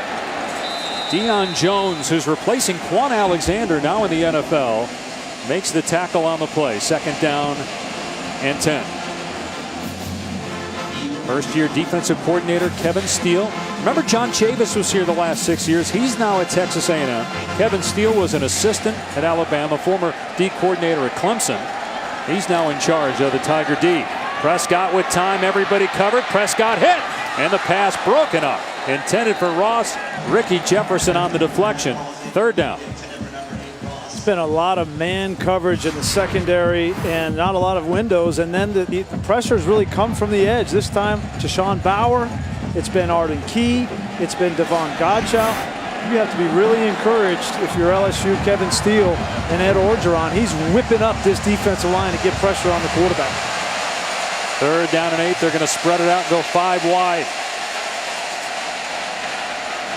Prescott has De'Runnya Wilson for a first down. Maybe the best protection of the night. Wilson keeps running. He says he never went down. He's claiming he landed on a player, but they rule him down at the 34-yard line. It's a first down, though, for Mississippi State. That's a good read by Dak Prescott. Finally got his zone and just found De'Runnya Wilson in the soft spot. His elbow clearly goes down there. They got to get De'Runnya Wilson into this game. You know, he was on the sideline in the first half for a little bit. He was only targeted 3 times, had 1 catch, and Tre'Davious White's had his number. Shumpert, nice move in the hole. And we talked about the size of the LSU backs. Ashton Shumpert is 6'2", 218. He had 8 carries last week. Fumbled on the goal line against Southern Miss. Didn't let it bother him, though. Had a solid game, averaged about 5 yards a carry, and he's starting to get going here now. Got 4 yards there, 2nd and 6. Well, this running attack for Mississippi State without Josh Robinson needs to be the thunder of Ashton Shumpert and Dak Prescott, and then a little bit of lightning with Brandon Holloway. Prescott pulls it back, fires to Wilson. Oh, what a grab! His body was going to the middle of the field, and somehow his hands flashed to the sideline, and he pulled that in. Wow. He's just so big at 6'5", and he's so physical. You get the ball around De'Runnya Wilson, and he's going to make the play for you. One-on-one on Tre'Davious White, and finally wins. Shumpert on 1st and goal at the 9, dragged down by Ricky Jefferson, a safety firing in there to make the tackle. And that's a good adjustment by De'Runnya Wilson and his quarterback, knowing that, you know what, I'm not the fastest wide receiver out here. I'm probably not going to run by Tre'Davious White, but I'm just going to get down there and you throw it on my back shoulder and we'll make a play. Wilson so talented. They keep it on the ground with Shumpert and Lockacher on the stop. There's just nothing. There's nothing in between the tackles. That time Lockacher breaks a double team. So why keep doing it? Yeah, I wouldn't. You got to throw the football. And maybe they keep doing it because, you know what, it was so successful a year ago, but they had 3 other offensive linemen up there that were able to block these guys. It ain't working tonight. 3rd and goal from the 6-yard line. Think about throwing one up to De'Runnya Wilson at the bottom of the screen. And that's what they're going to do. Wilson leaps. And it's incomplete. Tre'Davious White had good coverage. Ball was short, David. Ball was short. If that ball is thrown to the pylon on the outside, then that could be a touchdown. But that ball, Dak Prescott knows it. He wanted to push that a little bit further. See how he brings White into the equation. He's got 5 yards to the outside. Give him a chance. And so it's 4th down, and here comes Weston Graves. Try to make it a 1-score game, but you got to be disappointed if you're Dak Prescott to get all the way down the field and then you're stuffed on 1st and 2nd down. But they get points. Graves puts it through to make it 14-6 LSU.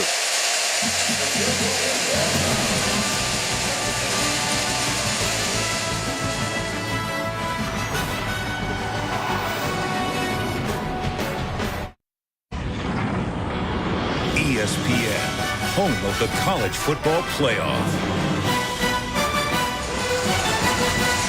It's number 1 versus number 2 in the final match of America's Major. Djokovic and Federer go at it tomorrow in the U.S. Open Men's Championship.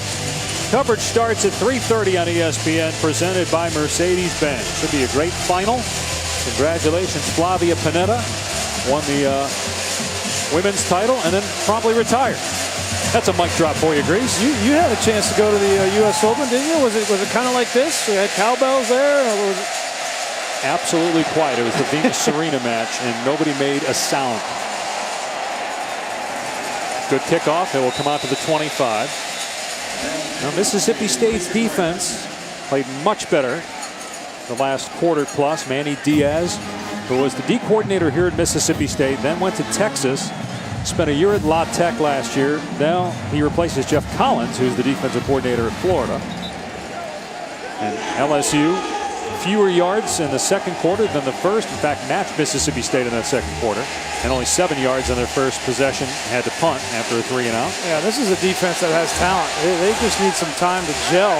Obviously losing 3 guys on that front defensive line. They lose Bernardrick McKinney and Matt Wells. And then 3 guys in the secondary. But there's plenty of talent on this roster on defense. They pitch it to Fournette, running downhill. Fournette runs over a teammate and gets out to the 45-yard line. That is a freight train on the loose between the tackles for 20 yards. Take a look at the blocking on the interior. Just coming off the football. And they go right back to the same play. They go up tempo. Fournette stacked up by Chris Jones, a short gain. And I like this change. I like, LSU, you don't normally think about going with tempo, but they gave up a long drive there, a little bit of momentum on the side of Mississippi State. I like this change in pace by Les Miles and Cam Cameron. And you think, okay, why are you taking Fournette out? Well, he's already got 17 carries, and the guys that coming after him are pretty darn good too. Well, you want to be smart. You want to be smart. You don't want to overwork him. Cam Cameron telling us he wants about 20 touches, and 17 touches at the start of the third is a lot. Darrell Williams, a talented backup, and he'll get it here, but he's brought down by Tolando Cleveland after a gain of maybe 2. So another big third down here for Mississippi State defensively. When you start to see this secondary for Manny Diaz getting involved in the running game, you have to have it. That's Tolando Cleveland, a backup corner coming off the edge. Brings up a 3rd down and 6 here, where I would anticipate Diaz dialing up that pressure once again.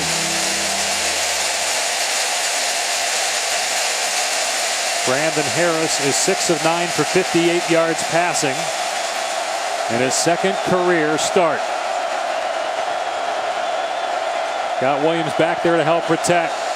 Harris from the pocket, and Doral tripped up after he got the first down to the 41-yard line. A 10-yard gain, and they move the sticks into Mississippi State territory. Great pickup on the blitz. It's going to come from this side. Watch the pickup. It's flush. Great pocket, and then an accurate throw. You get that ball accurately to Doral, and he's able to get the first down. That's well done, well executed by an offense that playing in their first game of the year. Doral was looking to the official to see if there was a flag because he had 2 touchdowns called back. He's saying, does this one count? I finally get a big play. First down on the 41-yard line, and that's a keeper. Harris gets a block from Doral inside the 30. Inside the 25 before he's wrestled down by Kendrick Market.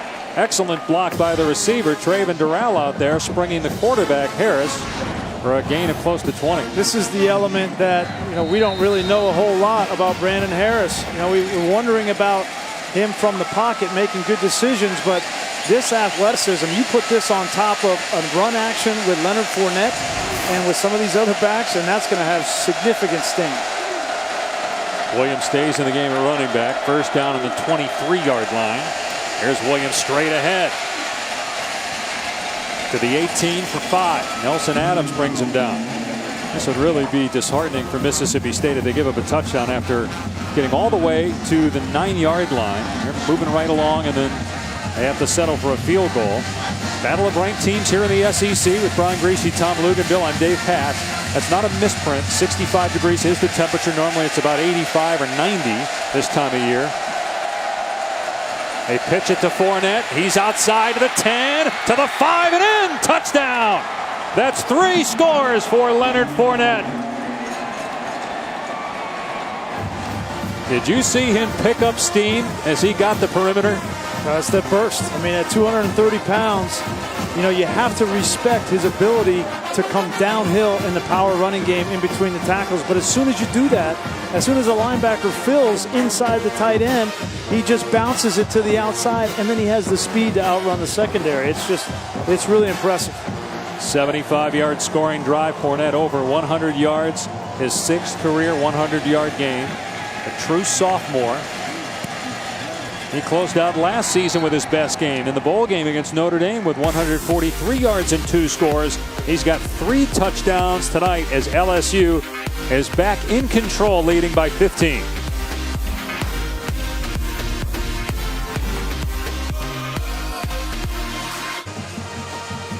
Good old-fashioned power football from LSU. You have to respect, this is the traditional power play. You have to respect that if you're Mississippi State. But look right here. Everybody is crashed down inside, and then the speed of Leonard Fournette to the outside. That is very difficult to defend. You have to respect his power, but then he just beats you with his speed. The first half we saw a lot of deep handoffs. Now they're just pitching it to him. Saw that several times. What does that do differently for the back? Get him the ball as fast as you can so that he can keep his eyes on the linebacker and see those cuts, right? And boy, he did on that drive. He's spectacular. Returnable kick here. Holloway had a kick return for a touchdown last week. And look out. Oh, excellent play by Dante Jackson at the 27. Here's Adnan. All right, Dave, thank you very much. An update on what's happening with Oregon and Michigan State over on ABC. This is Vernon Adams completing to Byron Marshall. Adams with 309 yards passing, 1 touchdown and 2 picks. However, only 1:06 left. The clock is ticking on the Ducks. Dave? Battle of top 10 teams there. We've got a pair of top 25 teams in this game. Mississippi State was unranked going into the season. And then after last week, moved into the rankings. Was number 1 at one point last year and ended up winning 10 games. They were number 1 for about a month. Went to the Orange Bowl for the first time in 73 years. 10 regular season wins for the first time in school history. And you think back to that great year a year ago was built, on a solid offensive line. You think back to the end of 13 when they were 4-6 and had to win on the road at Arkansas in overtime. That team was really built from the inside out, and they're struggling right now to find that. Fred Ross on the catch, brought down by Deion Jones at the 32-yard line, so they get a handful. And Dak Prescott knew when he came back. There were rumors about the NFL. I don't think, in talking with him, he really didn't feel like he was going to, as you see, a little swing pass out. He wasn't really thinking about going to the NFL because of the way they finished a year ago, losing 3 out of their last 4 games and really being embarrassed in that Orange Bowl. He wanted to come back and he wanted to finish the job, and he knew it wasn't going to be easy. He knew that playing against defenses like this in the SEC with 3 new guys up front was going to be a challenge. I give him credit for being a leader, and there will be no quit in 15. 3rd down and 5. Prescott gets hit, got hit up high and throws it away. Devon Godchow was in the face, literally, of the quarterback. Godchow has been double teamed almost on every single play, and he's been so powerful. He split those double teams in the running game. He has taken away completely that inside rush attack, and then when you have Godchow on the inside, and you see Ed Orgeron there, and you have those speed rushers and Key and Bowers on the outside, that's a dynamic combo. A needed punt from Bell, and White takes a seat as he makes it for a catch near the 30-yard line. 6-minute mark in the 3rd quarter. LSU leads by 15.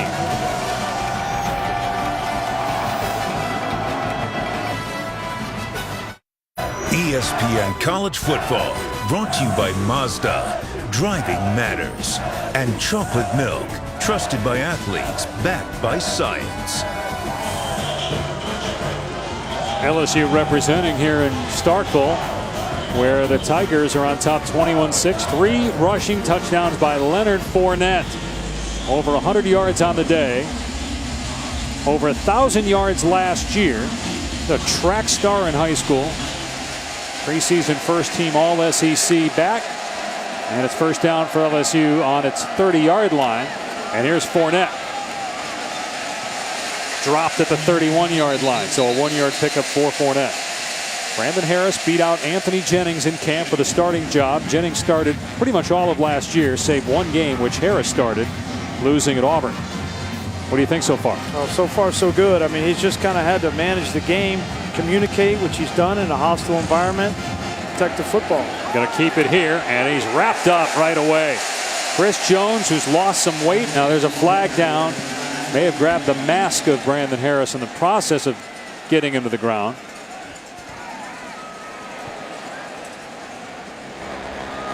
Personal foul, face mask, defense, number 88, 15-yard penalty, automatic first. I said Nick James. I think he meant 98 Chris Jones. Let's see. Well, Chris Jones has been a force in camp. You see his hand gets up there on the face mask. It's a good call, but Chris Jones has been their most improved player in camp, and he's really taken on a leadership role. He's lost, as you said, some weight. He's become more of an every down player. He's always had the talent, but talking with Manny Diaz and Dan Mullen, they've been really excited about the leadership qualities that Chris Jones has brought this year so far. There's a throw to Durrell out on the flat, and Will Redmond picks him up and takes him to the ground near midfield. They'll pick up a 3 or 4. We're near the 5-minute mark here in the third quarter. Redmond is Mel Kiper's #1 senior cornerback. Guy that didn't actually start a game last year. They swing it to the other side to Durrell, and looked like he tripped. Went down. Calhoun helped him. Short gain, 3rd down and long for LSU. Those are the Leonard Fournette breather plays. Yeah. You just pitch it out there and see if the wideouts can get a few yards and give big number 7 a breather. Or spread things out a little bit and then come back and hammer it between the tackles with a 230-pound back. 3rd down and 6. See if Cam Cameron, the offensive coordinator, lets Brandon Harris throw the football here. Mississippi State showing blitz. Here they come. Harris steps up, lobs it down the sideline, incomplete. Try to hit Deshaun Smith, the tight end. He had Zach Jackson running with him.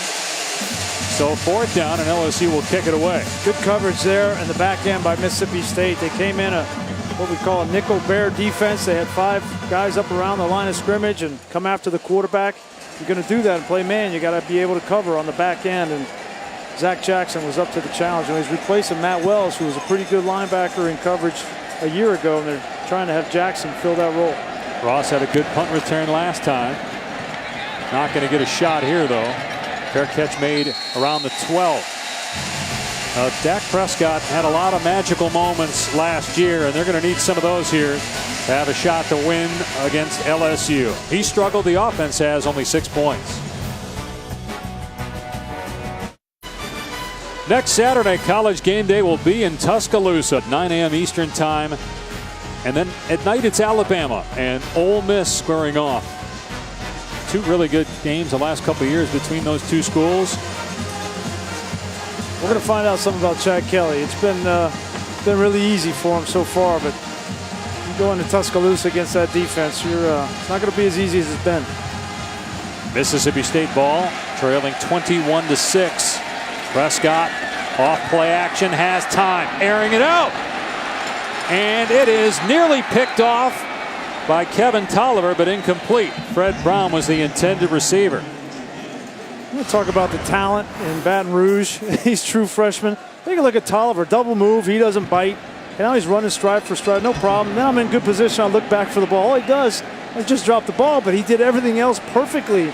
And for an 18-year-old kid, that's really hard to do. 6'2", 200-pound true freshman from Jacksonville, Florida. So 2nd down and 10.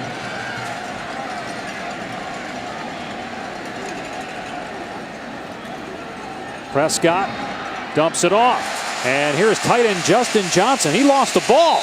They're going to rule him down at the 21. Johnson had a touchdown catch last week. First time we've called his name tonight. 3rd down and 1. Let's see if he was before the ball came out. Yeah, in fact, the ground caused a fumble there. Dan Mullen is excited about Justin Johnson. He's replacing Malcolm Johnson, the receiver in high school. And he came in and said, we're pretty deep at receiver, but we need a tight end. He said, you're already bigger than Malcolm Johnson was at 230 pounds. 3rd and 2. They motion Ross into the backfield, fake it to him, and then Prescott going to be close. Before when they were in that play, they didn't have a back in the backfield. He would just take it and go straight ahead. That time they brought a receiver in motion to freeze the D a little bit. And he got enough to move the sticks, it would appear. They're going to measure. I don't know. Lamar Lewis got a nice hit on Dak Prescott. This is what's the difference from a year ago. They're not going to let Dak Prescott just run in the middle of the field. Take a look at him. Phil Fast identifies he's not fooled. We were talking with Kevin Steele about the eyes of the linebackers for LSU and not being fooled. And he said, when you see a lot, you see nothing. And when you see a little, you see everything. And that's just kind of being patient with their eyes. That time Prescott gets a 1st down, but they have stymied this running game in between the tackles. But it is a first down for Dak Prescott, who rushed for nearly 1,000 yards last year. And if he gets around that this year, he'll break Tim Tebow's SEC record for rushing yards by a quarterback. But look at that, only 32 yards as a team on the ground for Mississippi State. Shumpert crosses the 25, gets maybe 3. Dwayne Thomas on the stop. You know, it was a rough offseason for Dak Prescott. During spring break, he and some friends were down in Florida, and they got surrounded and jumped by several men, and Prescott had some serious facial injuries. Came back to Starkville, stayed in bed for a couple days after being hospitalized, and thankfully he's all right. Going to throw it here on 2nd and 6. The catch made, and Darunya Wilson gets the first down to the 35-yard line. That's what the coaches want to see from Wilson. Now he's saying he's got to come out, but that's the kind of effort after the catch they want to see. And he's holding his left wrist. Got 4 catches for 50 yards, all coming since late in the second quarter. 2 minutes to go here in the third. Prescott with time, again over the middle. Ross brought down just short of the marker by Kendall Beckwith. Linebacker in coverage. And this is what it's going to be if Mississippi State's going to get back in this game. Going to have to be through the air. And while that's not what Dan Mullen wants to do exclusively, that's what they need to do. Holloway on 2nd and 2, and he's to the 50-yard line. Got 7 yards on the ground. Locature on the stop, but the 165-pound back proved to be too elusive there in the hole. His guys were darting at him, trying to bring him down for a loss. Well, with Darunya Wilson on the sideline, who's going to step up in the receiver position? Well, Joe Morrow, 6'4", 200 pounds. He's the one that's most like Wilson, but Prescott keeps, and he gets smothered after a gain of 1. Duke Riley, Arden Key in there as well for LSU. 2nd down and long. 1 minute to go in the third. Mississippi State, a very difficult schedule. At Auburn, at A&M are their next 2 league games. That pass broken up, incomplete. Ricky Jefferson, actually Arden Key on the deflection. Man, you see the athletic ability of this freshman. 6'6", 230. Take a look. I mean, you can't block him. And then when you try to screen him, he's too lanky and tall. He gets a hand on the football. And to think he's a true freshman. Between Tolliver and Key, the contributions those 2 guys are going to make on this LSU defense this year are going to be through the roof. Wonder if Mississippi State is in 4-down territory yet. Prescott on 3rd down and 9. And Ross on the catch. Appears to have the first down, although actually the spot not favorable for Mississippi State. Tolliver on the tackle, so it's 4th down. You got to go here, right? Yeah, you have to go. The question is, are they going to try to run in between the tackles, or are they going to respect this defensive line? If I'm Mississippi State, I'm going to continue to run on the outside. Prescott back there with Shumpert. Prescott running, finds a hole, and gets the first down. They got some movement up front that time. They came off in unison. Their shoulder pads on an offensive line. It's basically a wedge play where they just all come together, and like a quarterback sneak, Prescott just gets in behind it. See if they run one more play here before the end of the quarter. Clock stopped to reset the chains. Prescott in the pocket, standing tall, airing it out, and here comes a flag. There are a couple guys getting held in the secondary. Fred Ross clearly by Dwayne Thomas. Flag was thrown at the 27-yard line with no time on the clock here in the quarter.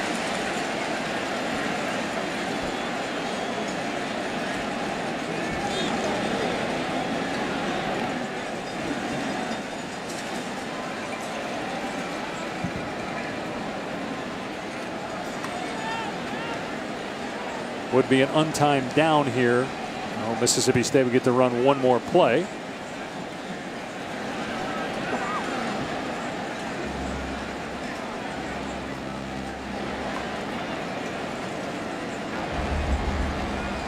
Holding on the defense on an eligible receiver. doing the legal forward pass. 10-yard penalty, automatic first down. We have one untimed down. Lane Thomas here. Take a look. This crew having trouble identifying numbers, but boy, that was easy. Just number 13. I mean, there's more officials looking at him, but so first down for Mississippi State inside the 30 and one untimed down for the Bulldogs.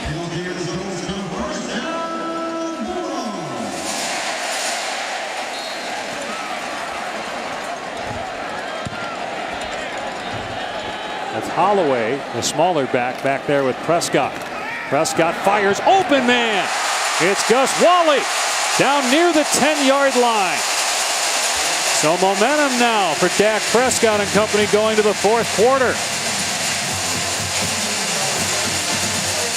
They were the darlings of college football for much of last year because of the way they played in the fourth quarter. Can they capture the hearts of those outside of Mississippi again here in 2015 with Dak Prescott making plays? We'll find out. They're down 21-6.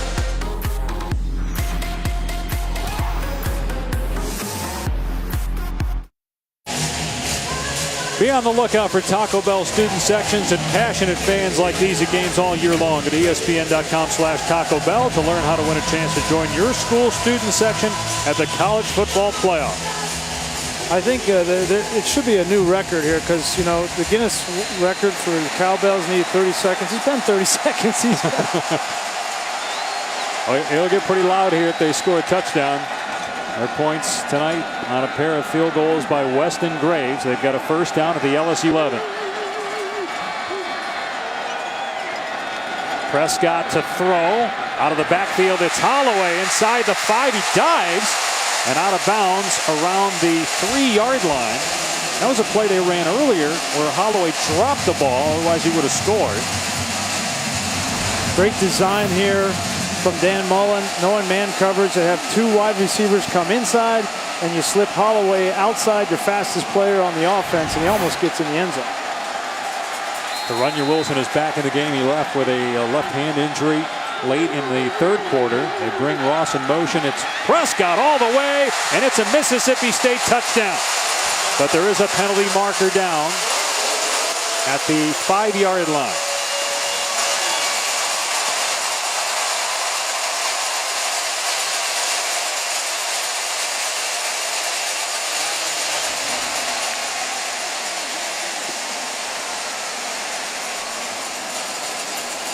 Mississippi State players say it's on LSU. Offside. Defense. Number 49. Penalty is declined. Touchdown is good.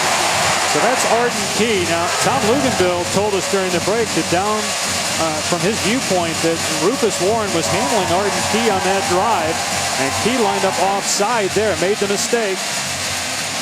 It's a touchdown for Prescott, and now big extra point here to make it an 8-point game. Graves splits the uprights. 21-13, 15 seconds gone by here in the fourth quarter. Dak Prescott had 14 rushing touchdowns a year ago. That's his second rushing score this season. Mississippi State back in it.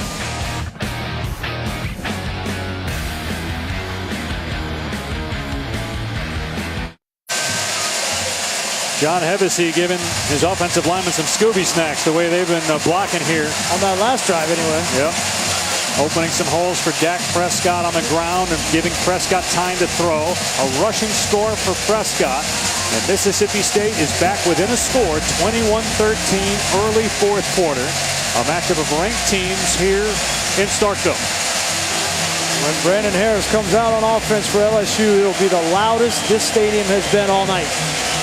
And it's just his second career start. A true sophomore. How will he handle it? Short kickoff and taken by one of the up men, Williams. Brought down at the 20. Great kick off coverage that time by Mississippi State.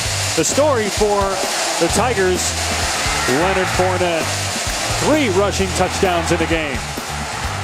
He's been a beast. I mean, he's done it inside, outside. He's bounced it to the outside, showed his speed. although they need him now more than ever. Dak Prescott just got his team back in the game. It's an 8-point game, and momentum has swung. If I'm LSU, continue to feed the big man. And if you're Manny Diaz, Mississippi State defensive coordinator, you got to sell out to stop Fournette and make this true sophomore Brandon Harris beat you through the air. Harris and Fournette will line up next to one another. First down at the 19-yard line. And here comes a reverse to Durrell. Mississippi State has guys in the backfield, and bringing down Durrell is A.J. Jefferson. A big loss on first down. Great effort by A.J. Jefferson and great recognition. Here he is. See him on the end. He's the edge player. He's got contained. He falls back. Then he sees really fast. He sees, then he stumbles. But a big man to go out there and get a receiver on the ground, that is not easy to do at 275 pounds. Remember, Durrell had a 90-yard rushing touchdown in the first half, called back because of a penalty. You miss a tackle on him, it might be 6. Second down and 13. Fournette goes down for a loss. Back-to-back negative plays. And A.J. Jefferson is there again for Mississippi State. Third and long. Jefferson came along with the corner, Orlando Cleveland. Just what we talked about. Manny Diaz not going to allow number 7 to beat him on this drive. And now you put LSU in a backed up situation, 3rd and 16. And now they're going to come after the quarterback.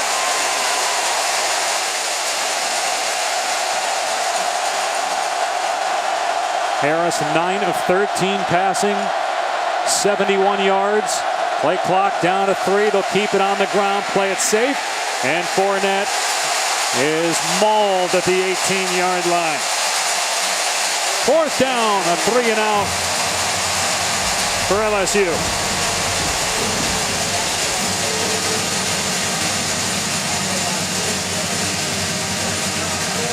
Surprised they didn't let Brandon Harris throw the ball, or does that tell you all you need to know about where their confidence level is in a true sophomore quarterback? It's less about Brandon Harris and more about, you have Leonard Fournette. If you let him throw on first down, it's incomplete. Everybody's saying, you have Leonard Fournette for crying out loud. I'm talking about throwing it on third down. They just ran the ball on third down. You don't want to throw that ball on 3rd and 15 there in that situation. Fred Ross with a fair catch. Mississippi State's offense on the field, down 8. Manny Diaz, new D coordinator, fired up after that stop by the Bulldogs.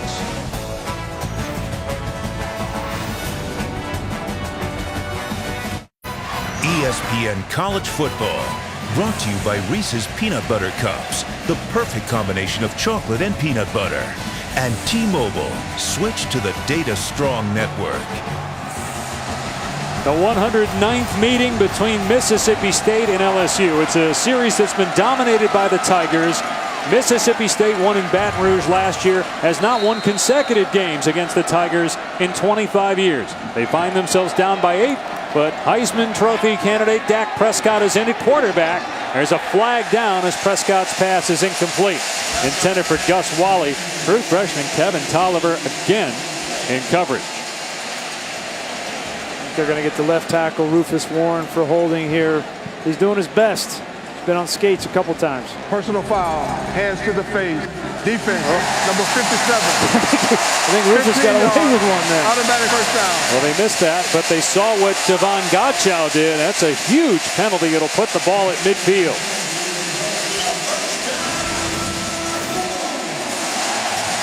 Take a look here.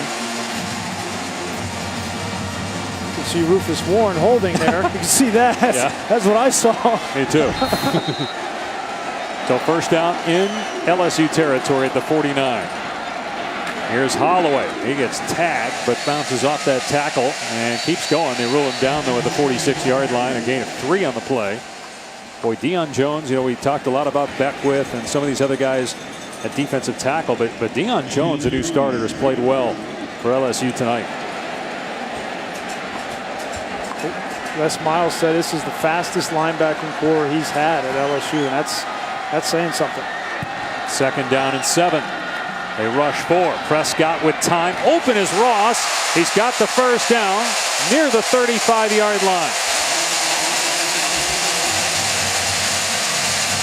Another completion for Dak Prescott and a first down for the Bulldogs. And it's been all his short passing game. You see just a clear out route and then underneath Fred Ross. And with that throw, Dak Prescott sets the school record. Prescott with time, surveying everything, and then throwing it incomplete. Intended for Shumpert with Beckwith covering. So career completion number 484, tying the school record. He'll soon break that. He came into this game with 18 school records. And he's become so popular here in Starkville that when they named the new mascot, the Bulldog, they named him Jack. They spelled it J-A-K, no C. Yeah, and they both appeared on the cover of Sports Illustrated together. So 2nd and 10. Prescott with a shovel pass to the tight end, Wally. Stretches to the 32, so only a 4-yard gain. Bring up 3rd down and 6. You handle this like you're in 4-down territory here, Brian? Absolutely, and I think you call this 3rd down play, knowing that if you get within 1 yard, 2 yards, that you're going to go for it on 4th down, and it's probably going to be Dak Prescott running the football. We'll see if they hammer it between the tackles here. You see what he's done throwing the ball on 3rd down tonight. And again, Weston Graves is their short yardage kicker. Not sure what the stoppage is for here.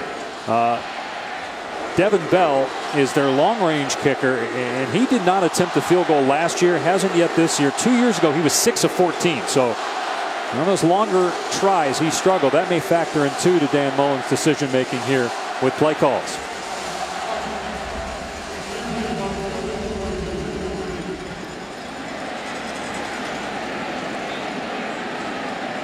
And Hubert Owens, the referee, just telling us there was no review on that play. Not sure why they were stopping it, but 3rd down and 6 at the 32. Now in this situation, they've been throwing the ball underneath to Fred Ross, number 8. He's in the slot, the bottom of the screen. Fully expect Dan Mullen to try to get him the football. Apparently the referee Owens was buzzed there, but then when he checked with the replay official Rocky Good, he said, nope, nothing to see here. So 3rd down and 6. LSU going to bring pressure. In trouble is Prescott, and down he goes. Lewis Neal was unblocked. Deshaun Bauer injured on the play for LSU, and now you got a punt. Well, they just tried to confuse the right tackle, Justin Senior. You're going to see they bluff with the blitzer. He's going to come up here, and then he's going to come off, and you'll have Neal off here, and it leaves the offensive tackle in a bind. Doesn't know which way to go. He doesn't block either one of them. Give credit to Kevin Steele, Ed Orgeron up front. Time and time again throughout this game, they have confused this young offensive line from Mississippi State. A really talented D-line for LSU. And the punt is caught by Tre'Davious White at the 15, so that's where LSU will take over with an 8-point lead early in the 4th quarter.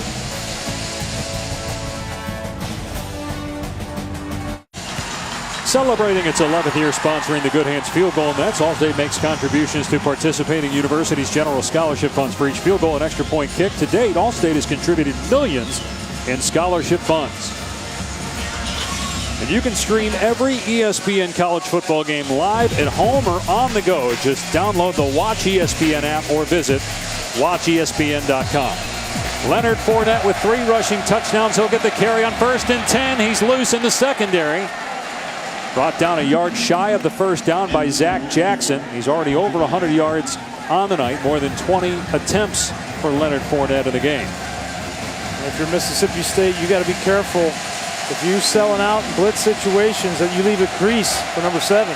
Fournette has the 1st down and more. Fournette stiff arms his way to the 40-yard line, a 17-yard run. This is what I'm talking about. Beniquez Brown, the linebacker, sells out, trying to stop the run. Here he is. He's going to come this way, and that opens up the lane for Fournette. You got to be careful when you're blitzing that. A guy like Leonard Fournette, Manny Diaz knows this, that if you're going to bring linebackers in certain gaps, you have to make sure that your defensive linemen are gap sound on the backside of the blitz. Saw 35 yards after contact for Leonard Fournette. 135 total. 1st down at the 41-yard line of LSU. Les Miles on the field, calls a timeout. They had to burn a couple on offense in the 1st half. Have to take one there with 9:23 on the game clock. here in the fourth quarter. LSU trying to hang on in Starkville.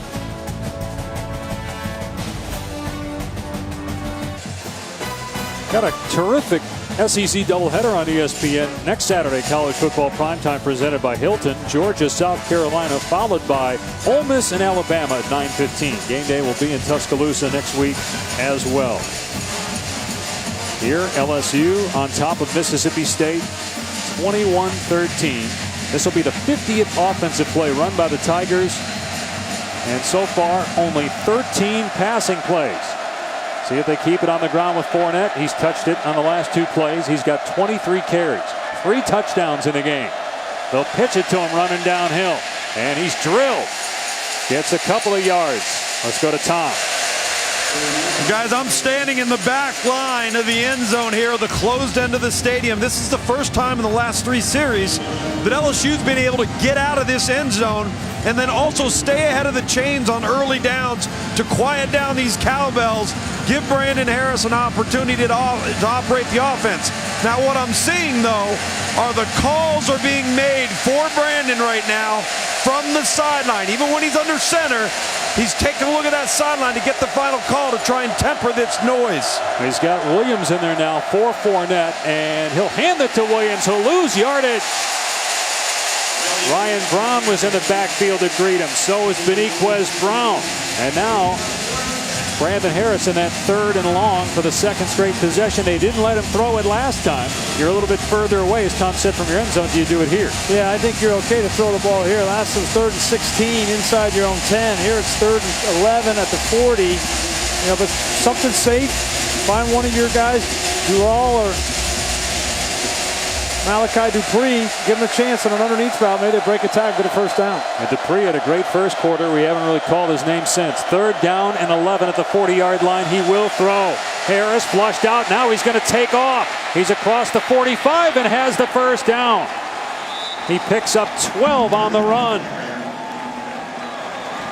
Great cut at the end there. First off, safe decision.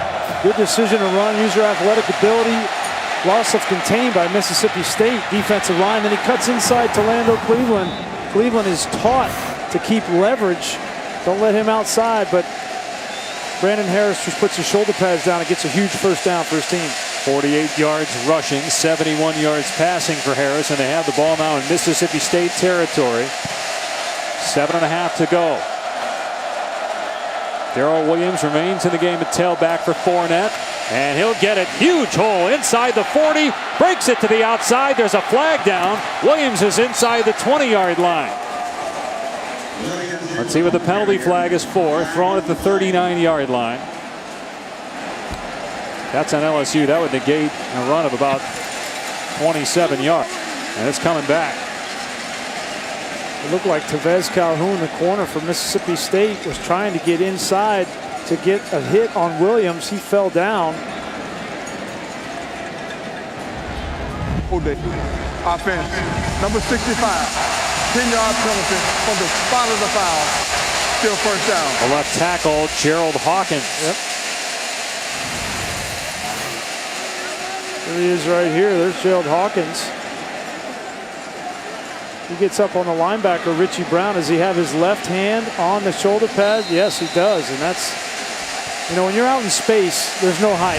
When you're attached to the line of scrimmage, sometimes you can get away with those things. But when you get out in space and it's a big run, every official is going to see that. It's a spot foul, so 1st and 14. Here's that pitch play. They run it to Williams, and he gets back to the original line of scrimmage. Picked up 4 yards. Kendrick Market in there, along with DeAndre Ward. So 2nd down and 10. Inside 7 minutes to go here. Again, this is LSU season opener. Its game last week at home against McNeese State was canceled because of lightning. But Les Miles told us that a lot of these young guys, including Brandon Harris, that was a good experience for them because they got to go through pregame warm-ups. They did get some plays. Granted, it's not on the road in an environment like this. But then he felt it was beneficial even though there was a lot of waiting and they ended up only running 8 plays. 2nd and 10. Williams again looking for a hole, stumbles, and falls down at the 43. A pickup of 3 on the play. 3rd and long coming up.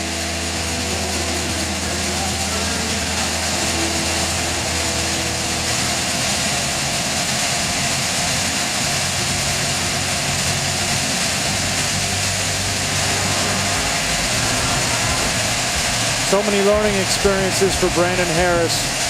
Managing game. He spent a lot of on the ground, only 13 passes, but they're going to need to throw the football to convert here. He picked up 3rd and long running. Last time, 3rd and 11. He got 12 or 13. Here's 3rd and 8. Harris going to go deep, airing it out. Overthrown, incomplete. He was trying to hit Malachi Dupree, who is well covered. It's 4th down and 8. And they'll have to punt the ball. And it was double coverage downfield. I think Cam Cameron called that at midfield, thinking, I'll take a shot downfield, and if it's there, great. If not, even if it's intercepted, that's going to be the ball that comes out on the 20-yard line or maybe inside the 10 if that defender catches that ball and falls down. So it's a safe throw, but an aggressive opportunity. Jamie Keane will punt it. Fred Ross is deep. LSU looking to pin Mississippi State inside its 10-yard line. And that's a really poor kick. Fair caught at the 18. Not at all what Les Miles wanted from Keane. This week on SportsCenter, SVP and his nightly fresh takes on the days in sports. Weeknights at midnight on ESPN. Got to see the debut show after the Ohio State-Virginia Tech game on Monday. You know, if I'm Dak Prescott in this huddle right now, Dave, I'm telling these guys, you know, this has been kind of an ugly game for us. We've gotten whipped at times. We've made a few plays. All that being said, it's the end of the 4th quarter, 5.5 minutes, and we're down 8. We have an opportunity right now on offense to take control here, go down and tie this football game up. Prescott in trouble, and man, oh man, is wide open, caught at midfield by Fred Brown. Brown got behind one of the defenders. It looked like Prescott might get sacked, and somehow he delivered that ball. We talked about Kevin Tolliver, the true freshman. That's Jamal Adams. Looked like Tolliver was playing a roll coverage, expecting the safety over the top, but Adams was doing something else in the middle of the field. Prescott, a short pass here to Shumpert, one-on-one with a corner. Shumpert stiff-arming Dwayne Thomas, pushed out inside the 40. That's a gain of close to 9. As we near 5 minutes to go here in regulation, with Mississippi State needing a touchdown and a 2-point conversion to tie the game. It is a 1st down at the 39. If we get a 3rd straight pass play. Yep. Prescott over the middle. Wilson inside the 25. Down to the 24 for 15 more yards. And the Bulldogs going up tempo again. Darunya Wilson matched up man-to-man on Tre'Davious White. Just a simple slant route, and he wins. They're inside the LSU 25. Prescott with a pop pass to Wally. To the 14, another 1st down. Mississippi State's got LSU reeling right now on defense.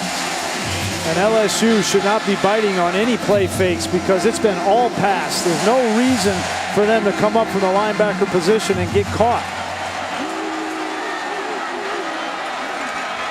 Prescott with time, delivers inside the 10-yard line. The catch is made by Fred Brown. They'll spot him at the 6-yard line. It's an 8-yard pickup. This is where the veteran quarterback, the guy that's been in the battles late in games, had to come from behind, has the experience where it's so valuable to see the difference between Mississippi State's quarterback and LSU's at this point. Prescott to Wilson, he juggles it, then he catches it, then he scores! Touchdown, Mississippi State!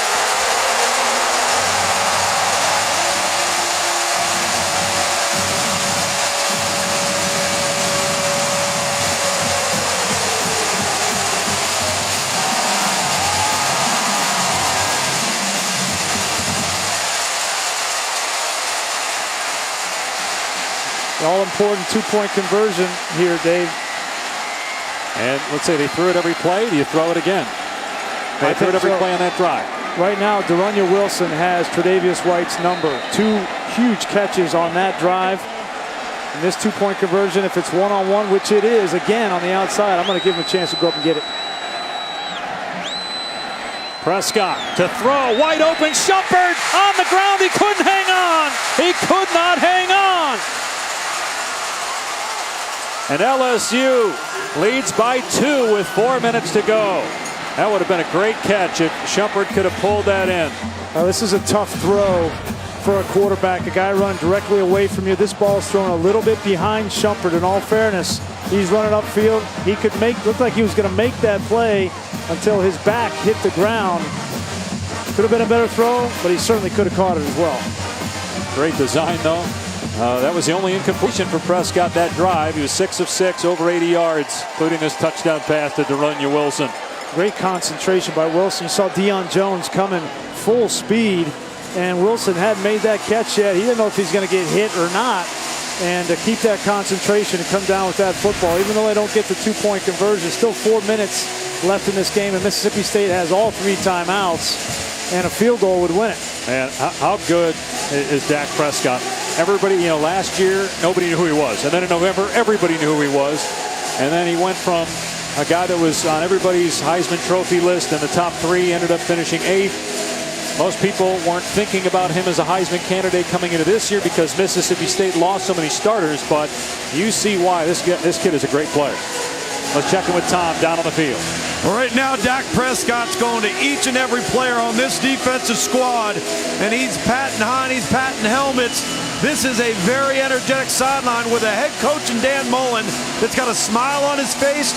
He's relaxed. You can see the team taking on their coach's personality, and the leadership of Dak Prescott has completely changed this stadium. Yeah, Lewis, he was saying one more stop, and if they get it, Mississippi State should have time remaining. This worked last time, the short kickoff. Here's Dante Jackson on the 15, darts upfield past the 25, near the 30-yard line. On Monday, ESPN brings you a doubleheader of Monday Night Football. First, it's the Eagles and Falcons. Chip Kelly with Sam Bradford at quarterback, followed by Adrian Peterson's return. The Vikings against the 49ers. It all starts at Monday Night Countdown at 5 Eastern.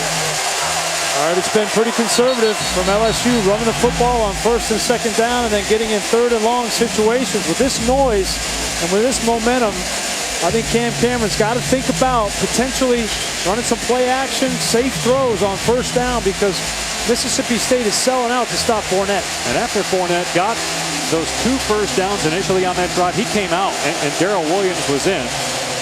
But Fournette is out there on 1st down. They also go with a pair of tight ends and a fullback on 1st down. The pitch to Fournette. He hurdles one man and gets out near the 35.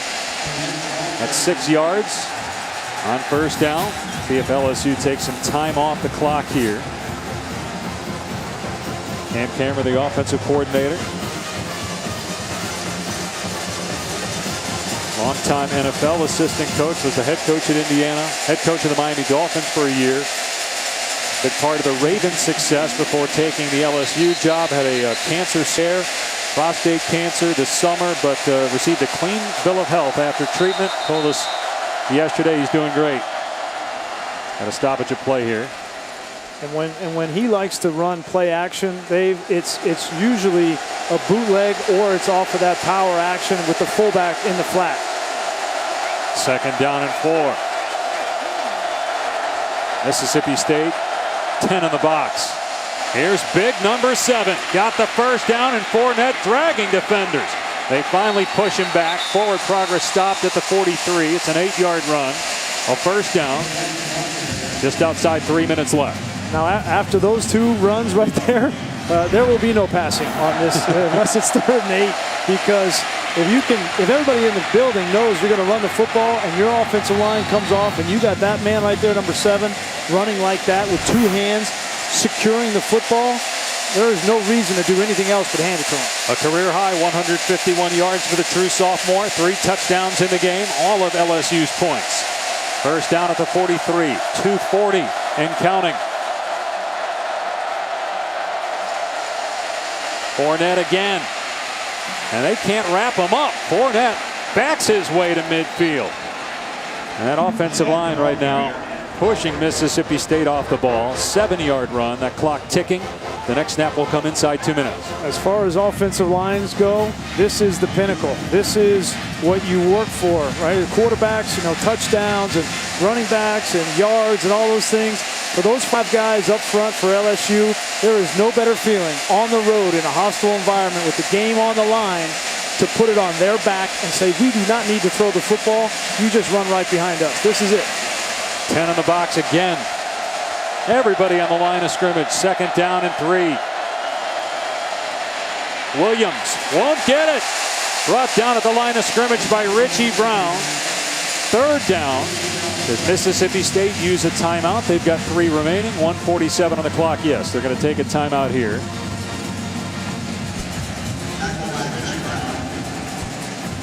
And you would imagine, again, they're just going to sell out for the run.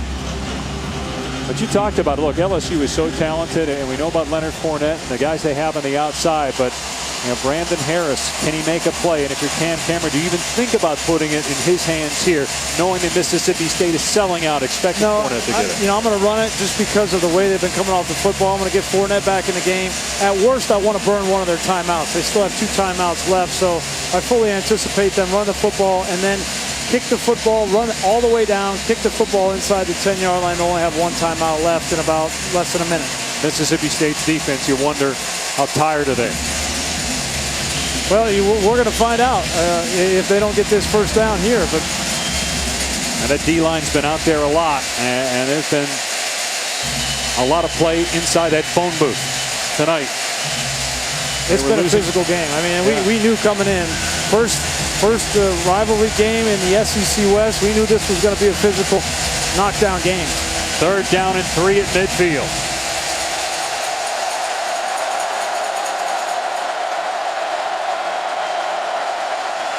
It's Fournette. And 2nd effort. He'll be close at the 48-yard line. Actually, they're going to say that he was down around the 49. 4th down. Any chance you go for it if you're LSU, or you're punting it? Well, Mississippi State hasn't taken their timeout. Now they stop the clock. So that'll leave them with 1:27 on the clock. Down 2. LSU gets a 1st down. If they go for it on 4th down to get the 1st down, even though Mississippi State has 1 timeout, the game's probably over. Leonard Fournette has been the story offensively. 1 of 3 touchdowns for the true sophomore from New Orleans. Mississippi State came back. Dak Prescott to De'Runnya Wilson for a touchdown to pull the Bulldogs within 2, and then it looked like they were going to tie the game. But Ashton Shumpert would have been a great catch. Could not hang on. He had it in his mitts, but lost it. And so that's where we stand. Mississippi State getting going offensively in the 2nd half. Now, in this situation, I mean, you would think that LSU would punt this ball down inside the 10-yard line, but with Les Miles, you never know, okay? He's been known to go for it in situations like this, and he may feel like with Fournette, he can get 1.5 yards. But can Mississippi State, if you punt it, go down? And their punter's last kick was terrible, Keene. So that may be factoring into his mind. Man, Keene last time, we're trying to pin him inside the 10, and he can't even get it inside the 15. They're coming out. Les Miles is coming out, and he's, at very minimum, he's going to try to draw him off sides, but I would not be shocked if they turn around and pitch this ball to Leonard Fournette. 1:41 on the clock. They put some time back on. 4th down and 2. Fournette behind Moore.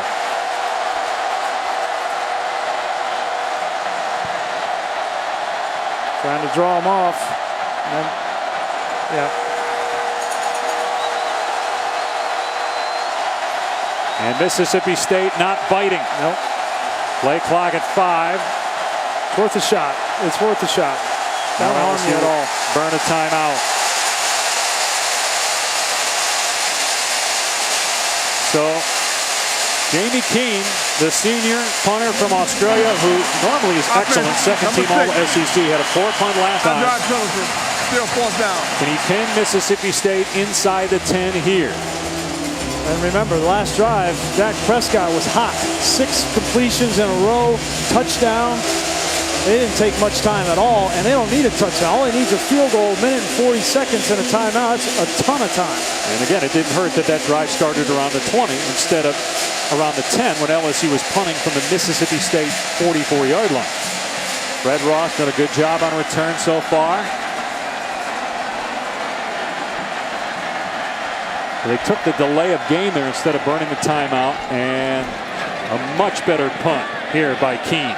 Fair catch made around the 10. That's what Les Miles wants out of his kicker. And a nice bounce back there. So now Dak Prescott. Can he do it again? He led Mississippi State to a #1 ranking last year for about a month. They finished with 10 wins. Went to the Orange Bowl for the first time in 73 years. He's had a great second half. And if you're LSU, you know what's coming. He's going to throw the ball. Every play on the last drive was a pass play. No, and really, what did it come down to? Man-to-man coverage, De'Runnya Wilson on Tre'Davious White, and then in some situations getting the ball to Fred Ross, who finds those holes in the zone. But what is Kevin Steele going to do? Is he going to continue to play man-to-man coverage on De'Runnya Wilson? From the 11-yard line. Prescott in the pocket, incomplete. Try to hit Fred Ross. There is a penalty marker down on the near sideline at the 18.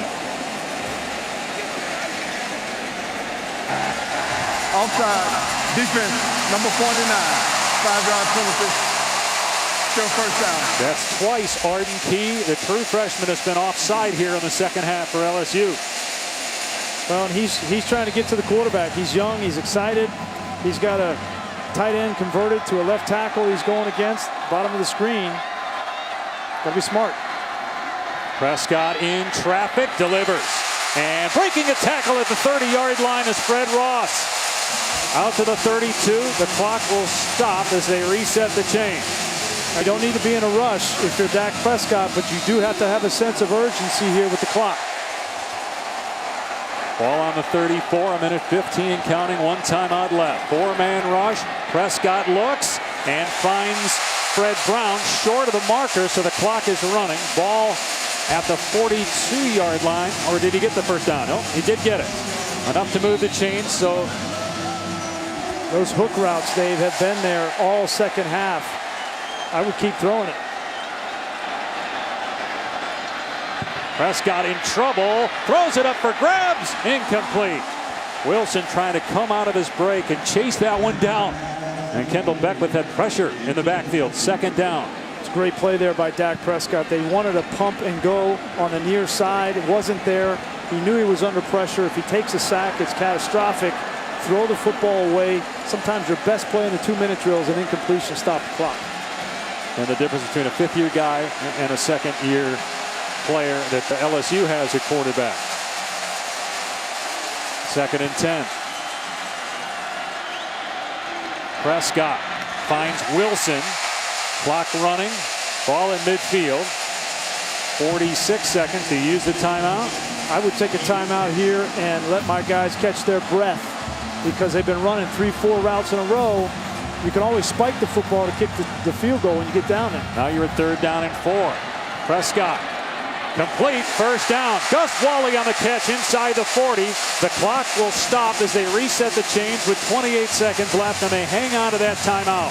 Now you need a spike. Think about a spike. Prescott has completed 10 of his last 11. He will spike it here. That'll stop the clock with 26 seconds remaining. And again, they have two kickers. They have a short yardage kicker, Weston Graves. And he's usually, Dan Mullen told us, when it's from the 25-yard line in, so about a 42-yard field goal, that's where Graves will kick it. Anything beyond that is Devin Bell. Now, Bell didn't attempt a field goal last year. When he kicked 2 years ago, he missed 8 out of 14. That's Bell over there. If I'm Dak Prescott, I'm not thinking about field goal right now. I don't want to put this game in the kicker's hands. I still got a chance to get it down there. Pressure coming. Prescott hit. He still completes it. Near the first down marker to Wilson. It will be a first down at the 28, so the clock will stop again with 20 seconds remaining. And Prescott saying, let's spike it. Clock running as they restarted after the chains are set. And we're at 16 seconds with the ball at the 28-yard line of LSU. Great job of giving ground, knowing that he can trust De'Runnya Wilson, and that big body, 6'5", 3 times now in the last 2 drives. He's gotten body position on Tre'Davious White. As good as Tre'Davious White is, he just can't get to the football through De'Runnya Wilson. It would be about a 46-yard field goal try from here. 1 timeout remaining, 16 seconds left. Mississippi State down 2. Prescott with time. Now the pocket collapses. Prescott being chased with 10 seconds left. Incomplete. Through the hands of Fred Ross. 8 seconds left. Do you run a play, or do you just bring the field goal unit out there here on 3rd down? No, you got to run a play here. I'm not confident with 46-yard field goal. Plus, you have a timeout. With a veteran quarterback, you throw a quick route to the outside, or you tell your wide receiver, I'm going to throw you a 6-7 yard hitch. You fall down, and we call timeout. There is no extending that play. Any chance of a Prescott run, trying to get 3 or 4 yards, get down, call the timeout, make it a shorter field goal? Potentially. Ball at the 28, 8 seconds to go. Graves is warming up for Mississippi State. The kicker. And there's a penalty marker down. That's a delay of game. Oh, man. Did Dan Mullen call timeout in time? Did he get the timeout? He was trying. There's a lot going on. Quarterback's head. Always, no matter what the situation, have to keep an eye on that play clock. You know what was interesting too is LSU was in the neutral zone there. Delay of game. Oh, wow. Offense, number 15, 5-yard penalty. Still 3rd down. I mean, you got to call timeout there. You can't do that. You can't take that penalty there if you're Mississippi State. You see the play clock. Whether you're the quarterback or the head coach, you've got to call timeout there. So now they're at the 34-yard line with 8 seconds left. They still have that timeout. This play call would be the same thing for me. I'd have Fred Ross go down about 7, 8 yards, or on an inside slant, throw him the football, fall down, call timeout. Prescott to throw, pressure coming. The pass is incomplete. 3 seconds left. Wilson wanted a flag, won't get it. So here we go. It'll be a 51-yard try.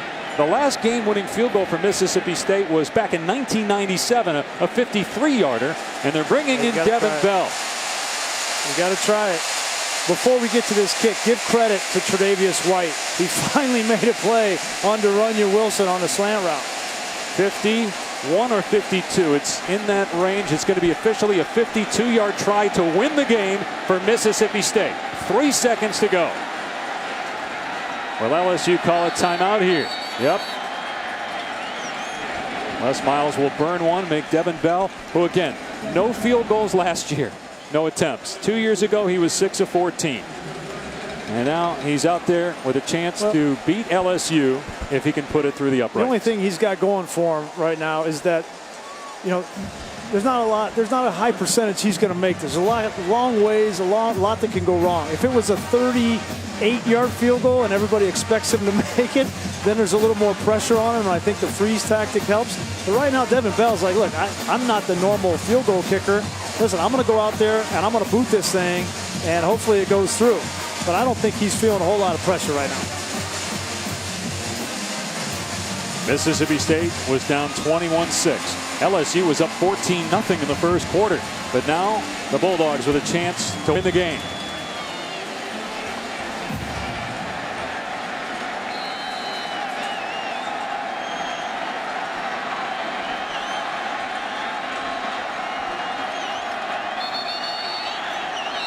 Bell's kick is on the way. It's no good, but Les Miles called a timeout. Miles called a timeout. Timeout to LSU. Will this come back to haunt the hat? The number one rule in freeze tactics is make sure you call it early enough that they don't get a practice kick. Right. Can't wait till the last second. You got to call it before they snap that football. And if you're Devin Bell, you got to think in his head, he's wondering, are they going to call a timeout? Are they not? Well, now you know. Yeah. They got no more timeouts. This is it. Plus I just hooked one. Okay, so now I can make that immediate adjustment. What a great game here in Starkville. Great way to start conference play in the SEC. A made field goal, Mississippi State and Dan Mullen win. A missed field goal, Les Miles and LSU win. 52-yarder for Devin Bell to send the Bulldogs to victory in front of a sellout crowd here in Starkville.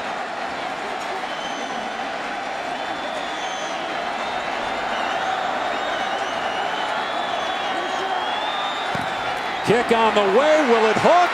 No, it won't. And LSU wins. The Tigers hang on to beat Mississippi State 21-19.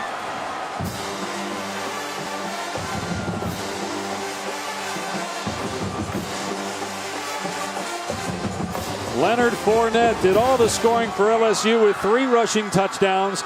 And quarterback Brandon Harris gets a win in his 2nd career start. Dak Prescott, a valiant effort to lead the comeback. Had a chance to tie it on a 2-point play and then win it with that long field goal. That delay of game was a killer, though.